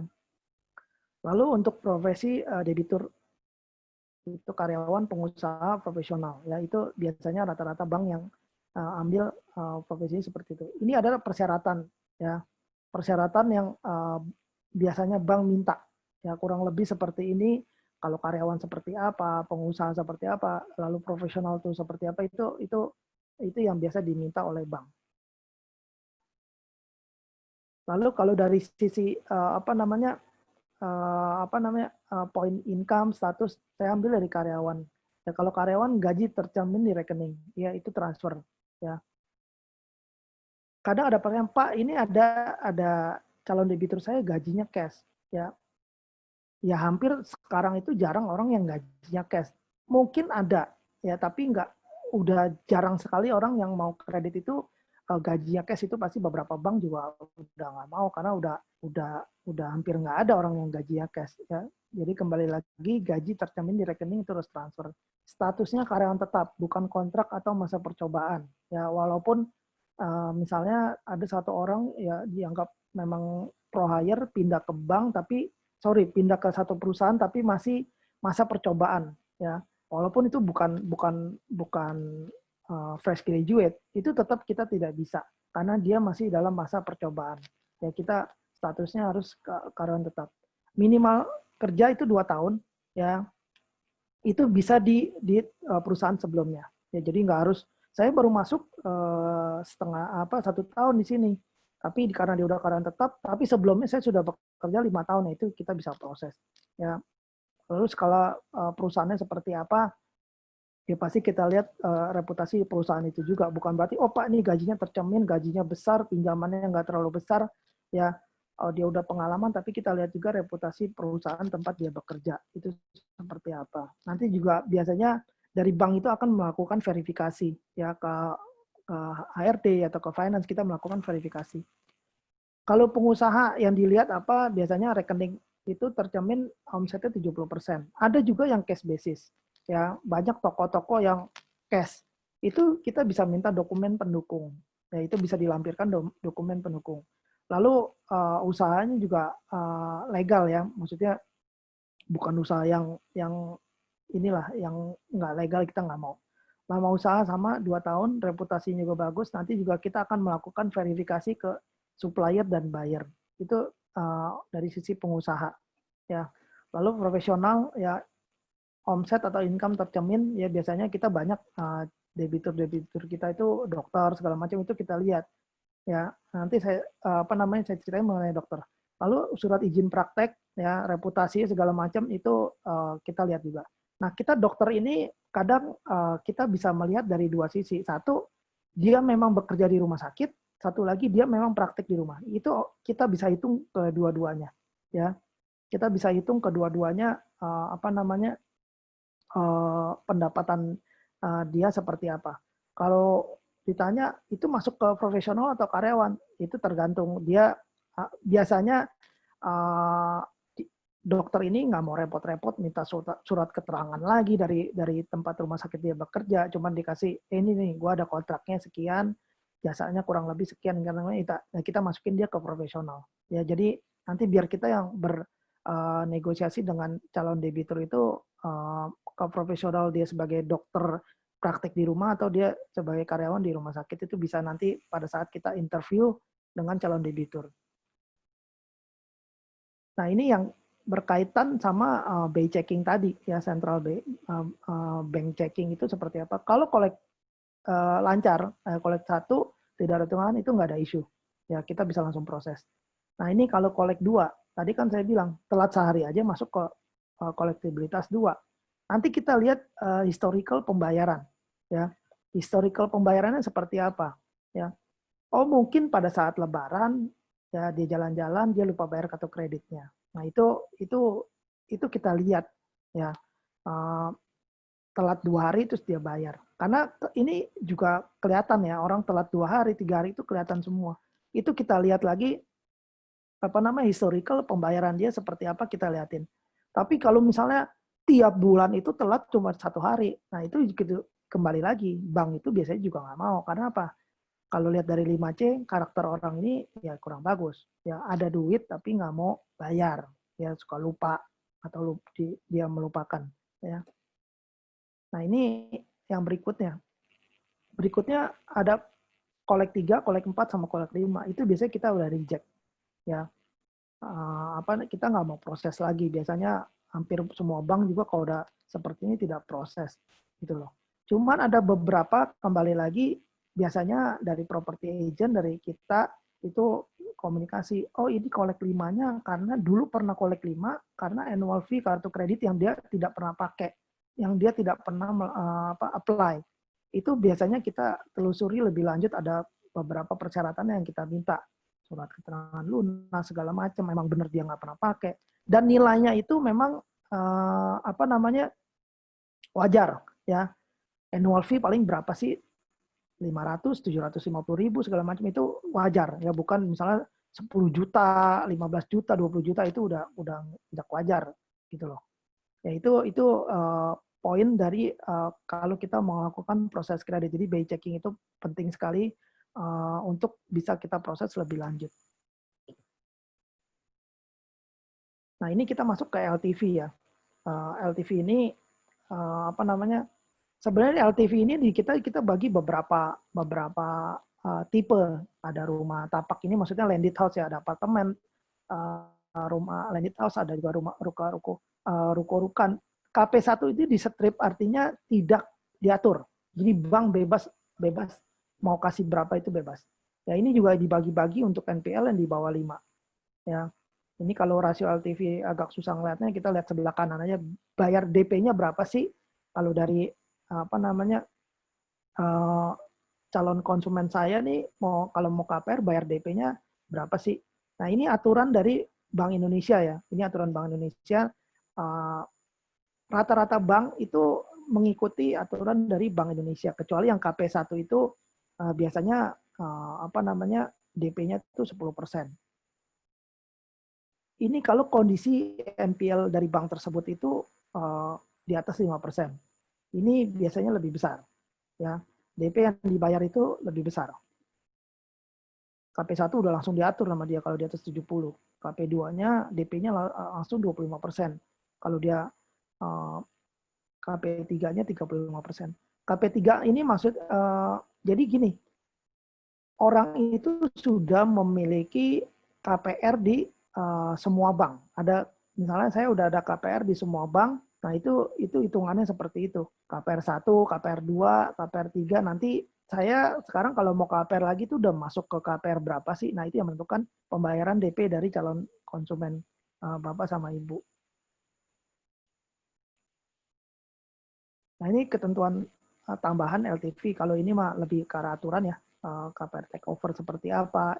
Kalau tadi LTV itu fasilitas suami istri dihitung ya. Misalnya saya nggak pernah KPR, saya sekarang mau KPR, tapi istri saya pernah KPR. Nah itu nggak bisa saya disebutnya fasilitas pertama.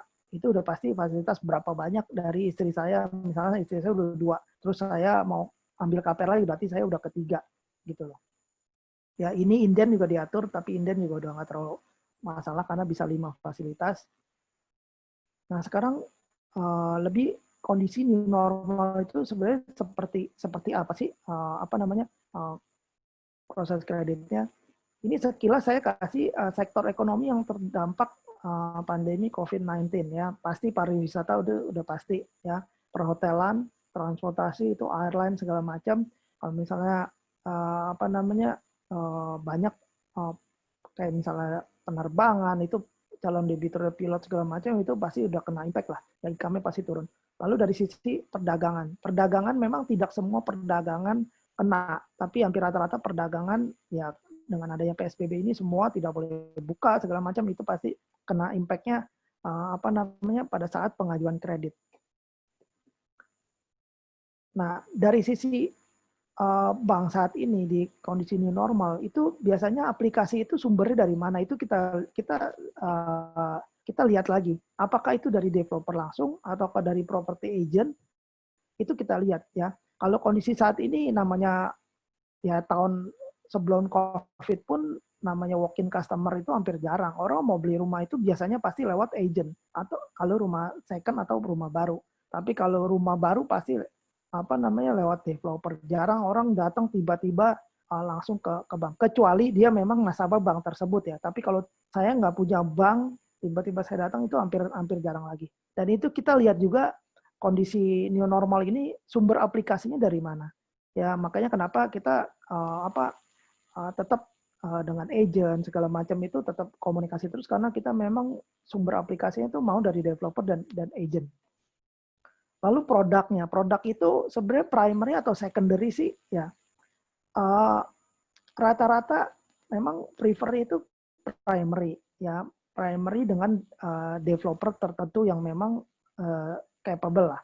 Ya sampai saat ini grup-grup besar itu masih melakukan penjualan dan penjualannya juga masih bagus. Kalau secondary seperti apa ya? Secondary ini kondisi saat ini memang dari sisi harga itu pasti turun lah. Ya, jadi banyak transaksi. Cuman beberapa daerah itu untuk transaksi itu ada hambatan. Misalnya dengan adanya PSBB itu kan terbatas, BPN terbatas juga apakah bisa dilakukan jual beli segala macam itu ada hambatan. Makanya kenapa kalau di CCB sendiri itu kita lebih fokus dari 2017 itu fokusnya ke primary. Secondary kita ada beberapa main secondary tapi biasanya di developer tertentu ya. Tadi juga ada Ibu Herlina daerah Gading Serpong itu kita secondary-nya juga lumayan banyak gitu loh. Ya, jadi kembali lagi secondary ini kondisi saat ini hambatannya bukan dari barangnya. Barang tuh banyak, malah sekarang barangnya banyak murah-murah sehingga transaksi harusnya lebih banyak dibandingkan dengan primary karena harganya itu pasti jauh lebih murah saat ini ya. Itu dari sisi produk. Lalu juga dari sisi debitur. Nah, ini debitur ini kalau tadi kan kita bisa namanya karyawan, pengusaha, lalu profesional ya. Ini kalau dari debitur itu apakah karyawan atau pengusaha ya atau profesional. Jadi banyak dari bank-bank ini mungkin bulan yang lalu kan memang ada stimulus stimulus untuk KPR yang sudah existing di bank-bank ya. Ini kan kita bisa lihat ya karyawan itu yang kena impact-nya banyakkan pengusaha, karyawan atau profesional. Jadi ini juga pelajaran menjadi bahan pertimbangan dari bank ya. Dari bank itu memberikannya ke jenis debiturnya yang mana nih mau masuknya, mau ke karyawan, pengusaha atau profesional gitu loh. Ya kalau karyawan udah pasti kita tidak menghitung lagi namanya insentif. Ya itu sih secara automatically data yang kita terima pasti insentifnya hilang. Ya ini juga berat buat bank, juga berat buat property agent kalau orang itu mau KPR di bank ya. Tapi beberapa sampai saat ini kita masih proses kredit, kita ada beberapa yang memang yang masuk ke kita itu nasabahnya memang benar-benar pengen beli rumah ya dan memang income-nya tidak ya udah teruji lah selama beberapa bulan ini income-nya masih stabil, dia kerjanya di perusahaan besar, nah itu masih kita banyak kita proses. Lalu source of income. Nah ini tadi udah saya sekilas income ini. Pengusaha, nggak semua pengusaha, tadi ada beberapa sektor ekonomi yang kena impact. Sebenarnya nggak semua pengusaha itu kita reject gitu loh. Cuman memang kita kembali lagi, hampir semua bisnis itu kena impact ya, walaupun tidak terdampak langsung ya.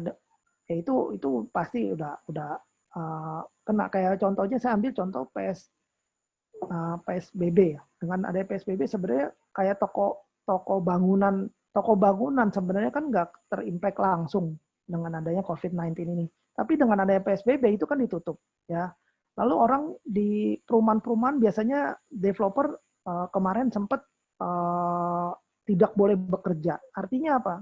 Orang yang beli bahan bangunan untuk dia betulin rumah segala macam itu kan pasti nggak ada. Artinya income-nya pasti turun. Walaupun itu tidak secara langsung kena impact ya. Nah, nanti makanya dari bank itu akan lebih melihat lagi seperti apa. Lalu kalau perusahaan yang ekspor udah pasti ya sekarang semua nggak bisa lah, susah. Itu kita lihat lagi. Lalu fixed income tadi, kalau fixed income itu karyawan kita lihat, kalau misalnya karyawan itu hanya fixed income yang kita hitung sekarang ya.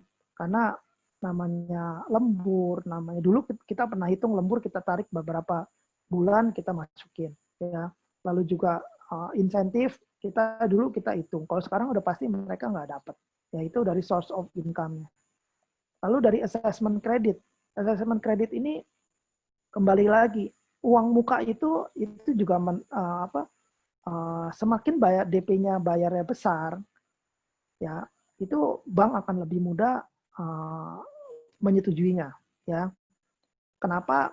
Karena kalau saya lihat orang yang beli rumah saat ini itu udah bukan yang investor yang nyoba-nyoba lah dengan DP 5% dia bisa dapat rumah, dia kredit. Itu rasanya dari calon debitur sendiri itu pun udah tersaring ya. Lalu untuk pengendapan dana, ini penting. Pentingnya kenapa? Kondisi saat ini pasti kita butuh uang cash lah. Uang cash itu untuk memang untuk biaya-biaya konsumtif kayak nonton, jalan-jalan atau beli baju itu udah nggak ada. Tapi pasti bukan berarti kita savingnya lebih besar. Uang itu sebenarnya larinya kemana?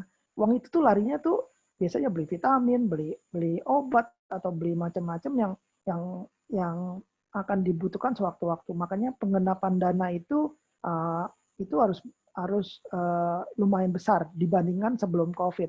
Kalau sebelum COVID-19 ini, sebelum new normal ini, mungkin pengenapan dana ya masih tidak terlalu kita perhatikan. Ya, sekarang bank mungkin lebih melihat pengenapan dananya berapa besar. Itu dari credit assessment.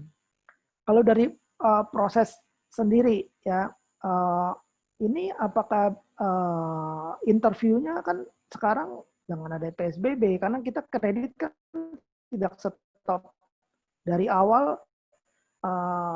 Sebelum PSBB pun CCB tidak stop kredit. Tapi untuk melakukan interview, kadang atau akad kredit, kadang nasabah itu pada saat kita udah mau setting, dia nggak berani keluar, dia nggak berani. Nah itu apakah bisa kita lakukan melalui video conference gitu? Nanti akan terjadi video conference-nya, interviewnya dilakukan dengan video conference. Ya, kalau itu kemungkinan bisa dilakukan. Sampai saat ini juga ada beberapa yang kita interview itu by phone segala macam, khususnya karyawan ya. Kalau akad kredit, aturan payung hukumnya ini yang berhubungan dengan bank ya. Kalau dengan developer mungkin beberapa saya udah dengar itu bisa tanda tangan PPJB melalui Fitcon ini udah jalan. Tapi kalau yang dengan bank ya, yang melibatkan notaris segala macam, itu payung hukumnya tuh belum ada ya. Saya pernah diskusi juga sama notaris. Belum Pak, tapi walaupun dilakukan video conference, tetap kita minta dia tanda tangan juga gitu loh. Ya artinya kan tetap ketemu, cuman itu biasanya dilakukan untuk kalau misalnya buru-buru gitu loh. Ini kurang lebih proses nanti new normal itu prosesnya seperti ini. Jadi buat teman-teman di property agent ada gambaran kira-kira seperti apa sih. Cuman kalau berdasarkan pengamatan saya nggak usah takut, karena sekarang orang yang beli rumah itu udah pasti benar-benar yang orang punya uang. Ya nggak seperti sebelumnya orang nyoba-nyoba lah DP kecil kalau lewat developer ya, DP-nya cuma 5%.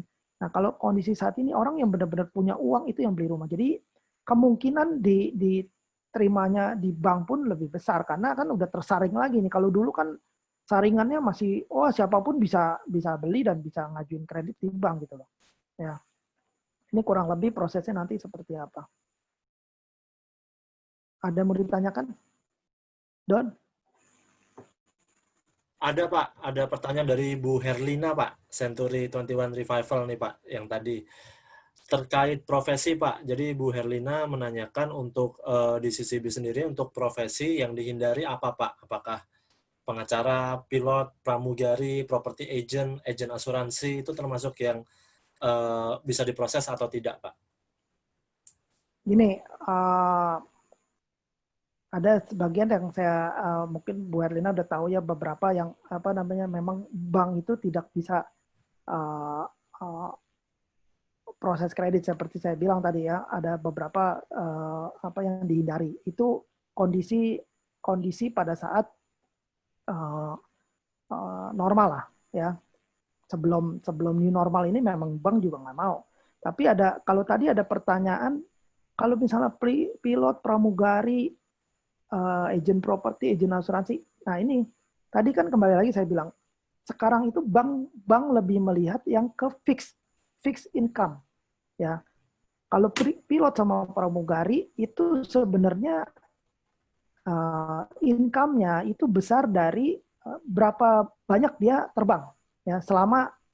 Jadi kita kan menghitung nih dari slip gajinya nih jam terbangnya berapa itu kelihatan dari pramugari dan pilot. Dan kita ada beberapa proses untuk pilot, kita ada debitur, tapi itu yang sebelum ini. Kalau saat ini kita nggak bisa, sepertinya tidak bisa kembali lagi karena pendapatannya bukan fix, itu berdasarkan insentif dan variabel. Itu loh Bu Herlina. Ya mungkin Bu Herlina udah cukup clear. Bu Herlina bisa di-unmute? Sudah cukup, apakah Pak. Masih mau ada yang ditanyakan, Bu? Enggak, sudah cukup. Terima kasih, Pak. Oke, thank you, Bu Herlina. Ya. Thank you, Bu. Ya kalau tanya, kita dulu ada nasabah pilot, kita punya gitu loh. Ya.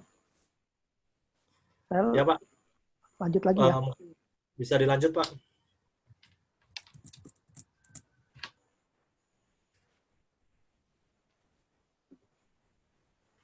Ini tinggal sedikit lagi buat Bapak sama Ibu. Nah ini kalau dari produk CCB sendiri seperti apa? Kita ada pembelian rumah, ruko, rukan, sama unit apartemen. Tanah kita ada selektif, hanya developer yang bekerja sama dengan kita. Ya, kalau pembelian tanah memang ada aturan-aturannya dari developer. Kita ada beberapa developer yang kerjasama dan tanahnya bisa kita proses untuk KPT. Ya. Suku bunga primary kita 6,25 fix 2 tahun, 6,5 fix 3 tahun, 7,25 fix 5 tahun. Ya, itu tanpa hold dana. Lalu juga bebas penalti pelunasan. Ya, jangka waktu kredit fleksibel. Ini seperti apa sih? Nah, ini. Jangka waktu kredit kita minimal 4 tahun. Ya, lalu bebas penalti setelah tahun keempat. Jadi kita tidak kenakan penalti setelah tahun keempat. Ya. Ini kembali lagi ya harus dilihat kalau jualan itu tanda bintangnya seperti apa sih gitu loh ya. Lalu kalau 6,5 pokoknya gampangnya itu semua fix 2 tahun ya, fix 2 tahun, bebas penaltinya juga fix 2 tahun gitu loh.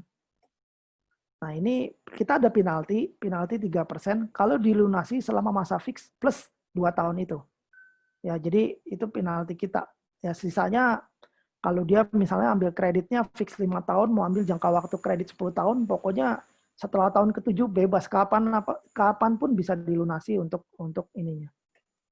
Ya. Lalu untuk secondary memang kita sedikit lebih mahal ya. 7,5 2 tahun, 8 sama 8,25 ya. Kenapa kok ini dibedain? Karena memang kita segmennya arahnya memang waktu itu kita dulu banyak secondary banyak sekali, makanya kita mau ambil ke primary market gitu loh. Ini untuk bebas penaltinya, kalau ini gampang, kalau tadi +2, ini +1 gitu.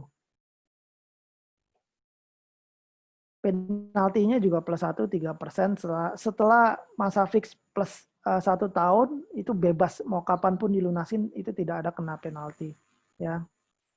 Lalu untuk ketentuan dari debitur, plafon kredit, jangka waktu, profesi, sama usia itu debiturnya WNI, plafonnya 100 sampai 20 miliar, jangka waktunya 4 sampai 20 tahun. Profesinya karyawan, pengusaha, sama profesional. Ya. Ini kita lihat lagi. Hampir sama seperti tadi, minimal 21, maksimal 55 tahun. Lalu untuk down payment. Down payment itu untuk primary kita 10%, secondary mulai dari 15%. Ya. Memang ada kerjasama dengan developer tertentu yang memungkinkan DP 5%. Ya. Kembali lagi, kalau DP 5% ini, berarti sama developer ini bisa 5%, bisa. Tapi kan kita menghitung lagi. Ya, semakin kecil DP, angsuran yang dibayar itu semakin besar. Memang biaya yang dikeluarkan pertama itu kecil, DP 5%, biaya akad segala macam itu nggak besar. Tapi angsuran yang dibayar oleh calon debitur itu pasti lebih besar kalau DP-nya itu semakin kecil. Nah, ini kredit pemilikan tanah ya. Dari pemilikan tanah yang kita punya, kita ada developer dari Summarecon Group, BSC City, Paramount Serpong, itu kita bisa kasih KPT, tapi ini yang baru ya langsung dari developer. Jangka waktu kredit kita bisa sampai dengan 10 tahun. Ya. Tapi kembali lagi sesuai ketentuan developer masing-masing. Kemarin kita sama Sinar Maslen, BSD City itu mereka memang cuma 5 tahun. Ya. Buat informasi, buat teman-teman yang khususnya di Gading Serpong, kita ada ikut juga program dengan Sinar Maslen ya, khususnya di BSD City. Nah, ini ketentuan yang berlaku di CCB ya. Jadi DP-nya mulai 10% ya.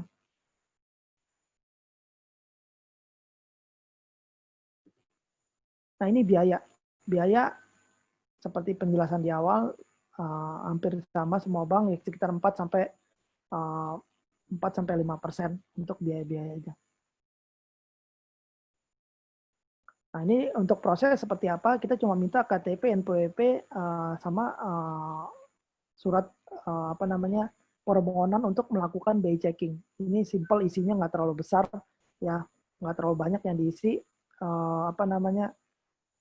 Hanya ini yang kita minta, by WA bisa, nanti tanda tangannya itu nggak usah hard copy, tinggal di foto kirim ke kita itu juga bisa.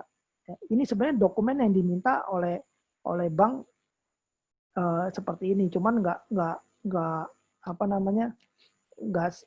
semua kita mintain lewat agent, nanti biar kita aja yang minta, gitu loh.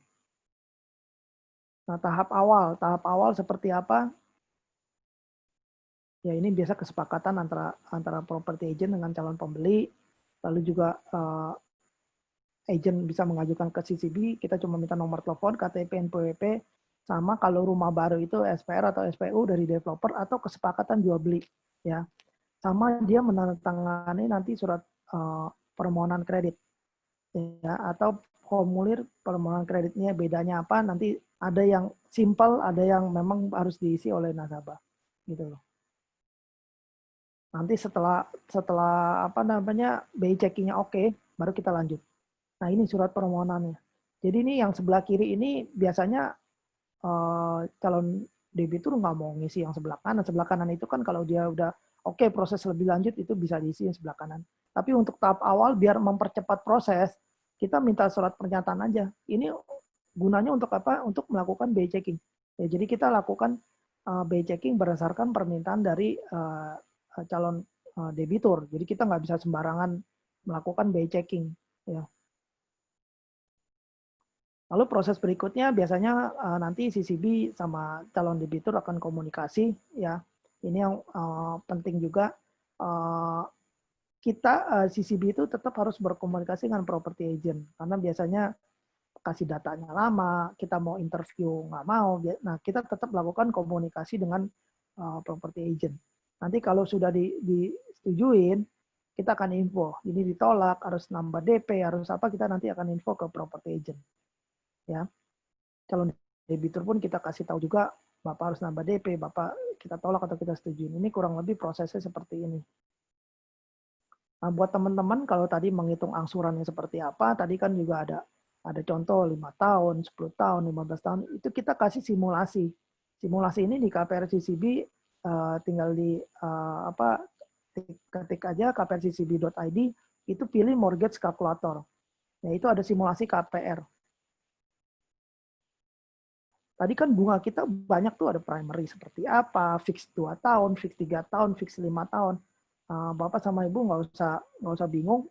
Ini kita udah kasih pilihan, misalnya dia mau beli rumah 1,2 miliar, down payment-nya tinggal diisi 200 juta, mau kreditnya cuma 1 miliar, nanti di facility type ini tinggal milih.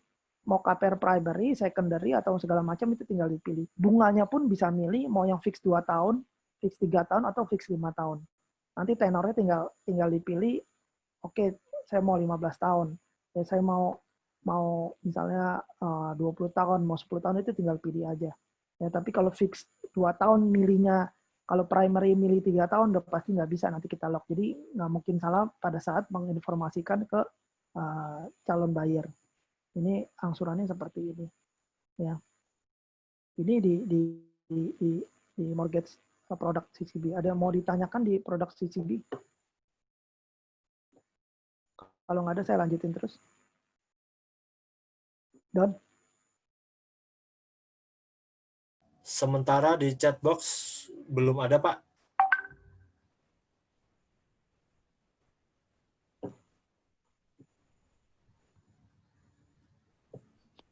Pak, mau Ya. tanya, Pak?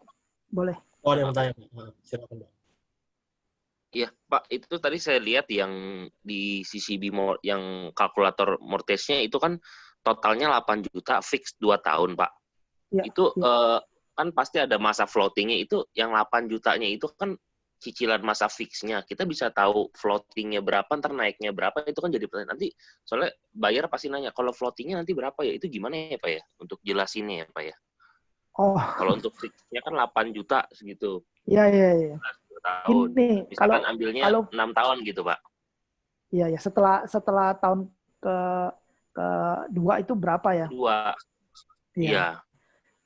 Memang di kalkulator itu kita nggak masukin angka floating rate-nya itu berapa, itu kita nggak masukin karena kan itu untuk pendahuluan kita menjual.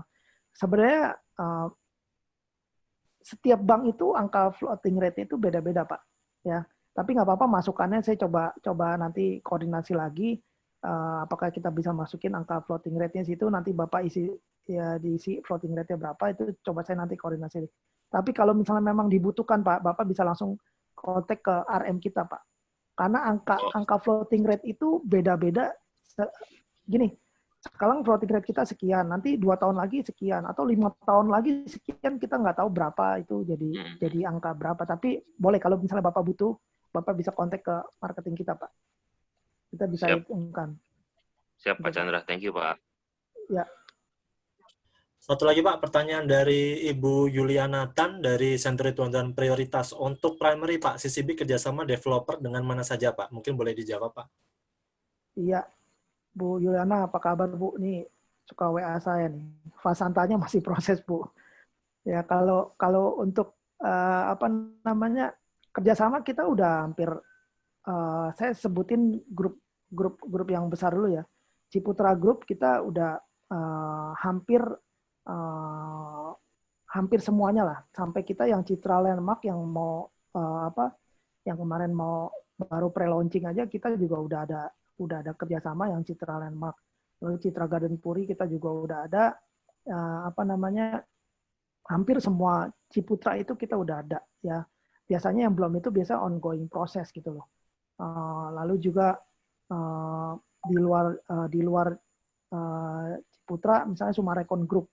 Sumarekon Group itu kita hampir semuanya sudah, kecuali Bandung. Ya, kecuali Bandung belum. Even yang baru pun, ya Sumarekon yang baru kayak di Makassar kita juga udah ada kerjasama. Mungkin kalau saya nggak tahu nih boleh diomongin nggak di sini nih, karena agent ada beberapa tahu Sumarekon kan lagi buka kawasan baru ya. Itu pun kita udah kerjasama gitu loh, ya Sumarekon yang di kawasan baru itu. Lalu untuk Sinar Maslen saat ini kita baru BSD City ya. Kita lagi proses yang di Cibubur, kita juga lagi proses yang di Surabaya juga untuk Sinar Maslennya. Ya karena kan kemarin kita join di programnya mereka yang move in quickly juga. Lalu untuk daerah di Batam itu hampir semua developer itu kan banyak kan lokal ya, lokal yang memang bagus di sana. Batam itu kita sudah kerjasama, ada kalau sini ada Batam juga nggak ya, Century Batam? Ada PGS ya, PGS Group itu kita udah kerjasama. Lalu juga ada Cipta Group kita udah kerjasama, mungkin tahu Sukajadi, Presiden kita udah kerjasama. Lalu kalau di Makassar kita dengan Mutiara Property juga udah ada kerjasama. Hampir banyak sih Bu Juliana developer yang kita udah kerjasama. Mungkin di sini ada Natalia, ya ada developer partnership Devet juga ikut di sini ya. Bisa ditambahkan Ada. Natalia?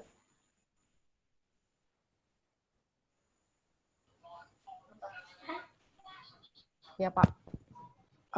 Tadi bisa ditambahkan developer mana lagi? Saya lupa juga, banyak soalnya. Semarang udah belum? Oh Semarang, oh ya BSB. Semarang, Semarang BSB, Semarang, BSB. ya. Semarang itu Geraha Padma, BSD di City itu udah ada juga. Lalu kalau yang daerah Serpong sih rata-rata udah ada ya. Citraland BSB. Citraland BSB juga Iya. di Semarang. Lumayan banyak sih Bu Juliana developer yang kerjasama dengan kita ya. Jababeka juga kita udah ada yang untuk koridor timur ya. Kita ada beberapa yang masih ongoing proses itu di Cakung JGC kita juga udah lagi tinggal tanda tangan PKS-nya. Jadi udah banyak Bu. Ya untuk kerja sama developer kita sudah lumayan banyak gitu loh. Oke, cukup Ada Pak. lagi, Dok? Dari Bu Juliana sudah cukup jelas juga, sudah info di chat box-nya Pak.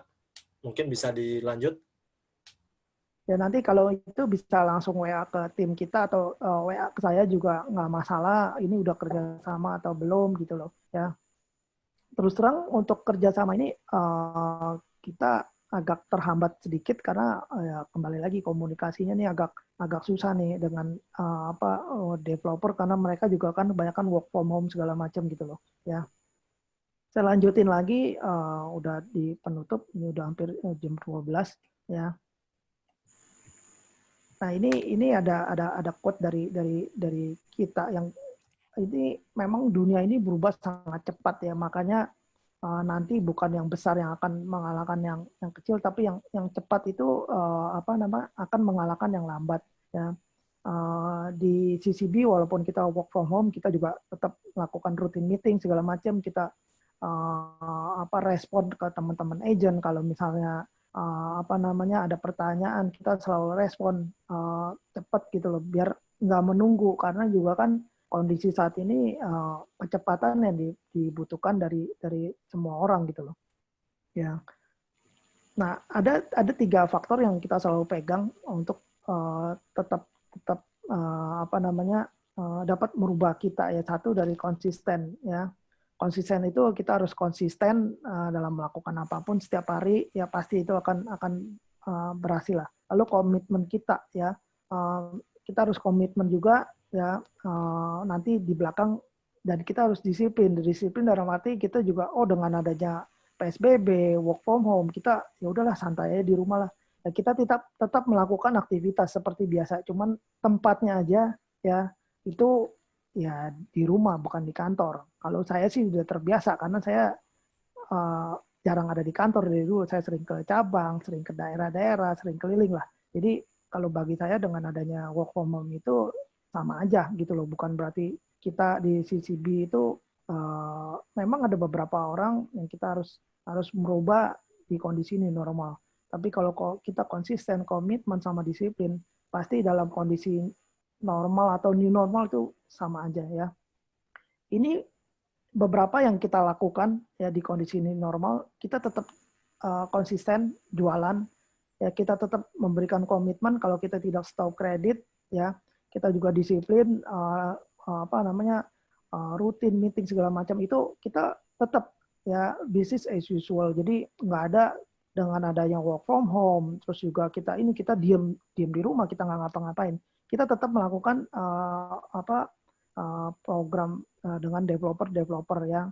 Kalau yang program buy from home itu di April kita udah bikin program juga sama Citra Raya sama Sentur Raya gitu loh. Jadi ya kembali lagi komitmen kita, konsistensi kita tetap kita jaga untuk di KPR ini. Makanya tetap hashtag kita 2020 tetap jualan KPR ya. Sekian, terima kasih. Kalau buat teman-teman yang mau download bahannya silakan. Ini saya kasih linknya ya, bisa di scan. Nanti juga kita akan kirim ke Century ya. Oke, Pak Ardi, mungkin itu sesi dari Pak Sebelum Chandra. belum. Oh, belum ya? Belum. Buat teman-teman yang pengen tahu informasi tentang KPR CCB, itu bisa follow di IG kita ya, KPR_CCB Indonesia, atau subscribe di YouTube-nya kita ya, KPR_CCB Indonesia, bisa melihat update-update dari KPR CCB Indonesia ya. Dan juga ini ada nomor telepon dari tim ya. Ini nggak semua tim saya masukin ke dalam sini ya. Ini nggak cukup gitu loh. Ini ada sebagian aja. Nanti buat teman-teman CCB bisa ketik di kolom chat atau juga nanti Doni bisa kirim ke Century Indonesia ya, untuk kasih data-data yang di daerah-daerah yang ada, tentunya yang ada Century 21. Kalau mau nomor telepon Doni sama saya, silakan. Kalau ada yang mau pertanyaan, atau misalnya dari marketing kita, prosesnya lambat, kagak direspon, itu bisa kontak ke kita ya. Ini makanya semua bank itu sama menjual KPR ya. Semua bank itu ada produk KPR, tapi ya ini kalau di CCB kita garansi ada apa-apa itu bisa kontak ke kita di head office ya. Kalau misalnya prosesnya lambat atau misalnya tidak di udah saya WA seharian kagak diapain, itu bisa langsung kontak ke kita. Ya, kita garansi kita akan urusin permasalahan dari Bapak sama Ibu di Century 21 ya. Terima kasih untuk kesempatannya ya, dari Pak Ardi, Ibu Susan ya, sama teman-teman di Century 21. Ya, makasih. Don. Ya, Pak Ardi, Bu Susan, mungkin itu sesi dari CCB, Pak. Saya kembalikan ke Pak Ardi dan Bu Susan ya, Pak. Thank you, Pak. Terima kasih banyak Pak Chandra, Pak Doni, terima kasih banyak seluruh Bank CCB tim. Ya. Oke, mantap teman-teman. Boleh teman-teman kita kasih dua jempol buat Pak Chandra juga tim CCB, keren banget sesinya. Banyak banget ngasih insight buat kita di new normal ini kita harus seperti apa, dan tadi juga sudah di breakdown bagaimana kalau misalnya mau mengajukan KPR, apa istilah-istilahnya tadi juga sudah di breakdown semua. Oke, sebelum kita masuk ke sesi terakhir, kita mau foto bersama Bapak Ibu. Jadi untuk Bapak Ibu yang kameranya masih dimatikan, video kameranya dimatikan, boleh tolong dinyalakan sebentar Bapak Ibu. Kita bisa sama-sama kita bisa abadikan momen ini. Ya, saya tunggu sekitar 1 menit kali ya, untuk Bapak Ibu bisa nyalakan dulu. Ya, oke, sudah cukup banyak yang menyalakan. Oke, Bapak Ibu gampang banget. Bapak Ibu hanya tinggal lihat ke kamera Bapak Ibu, lalu logo C di tangan kanan. C ini Century dan juga CCB nih, pas banget nih. Ya, silakan Bu Susan di capture. Lihat ke kamera Bapak Ibu ya, logo C. Oke, Bapak Ibu saya slide pertama dulu ya. Saya foto 1, 2, 3. Oke, slide kedua. 1, 2, 3. Slide ketiga. 1, 2, 3. Oke. Oke, thank you Bu Susan, dan saya ucapkan terima kasih sekali lagi Pak Chandra, Pak Doni, dan teman-teman dari CCB serta teman-teman dari Century 21 yang sudah meluangkan waktunya di sesi kita kali ini. Sampai jumpa di sesi-sesi online training Century 21 berikutnya. Terakhir sebelum kita tutup, saya mau yel-yel dulu. Saya unmute dulu ya. Oke, semangat pagi. Pagi. Apa kabar? Luar Luar biasa. biasa. Yes. Century 21. Smarter. Bolder. Ya, mantap. Thank you Bapak Ibu. Sampai jumpa lagi di sesi-sesi online berikutnya. Thank you Bang Sibi, Pak Doni, Pak Chandra, Terima thank you. kasih Terima kasih. Pak Chandra, Pak Doni, seluruh Iya, thank you Bu. Indonesia. Thank you.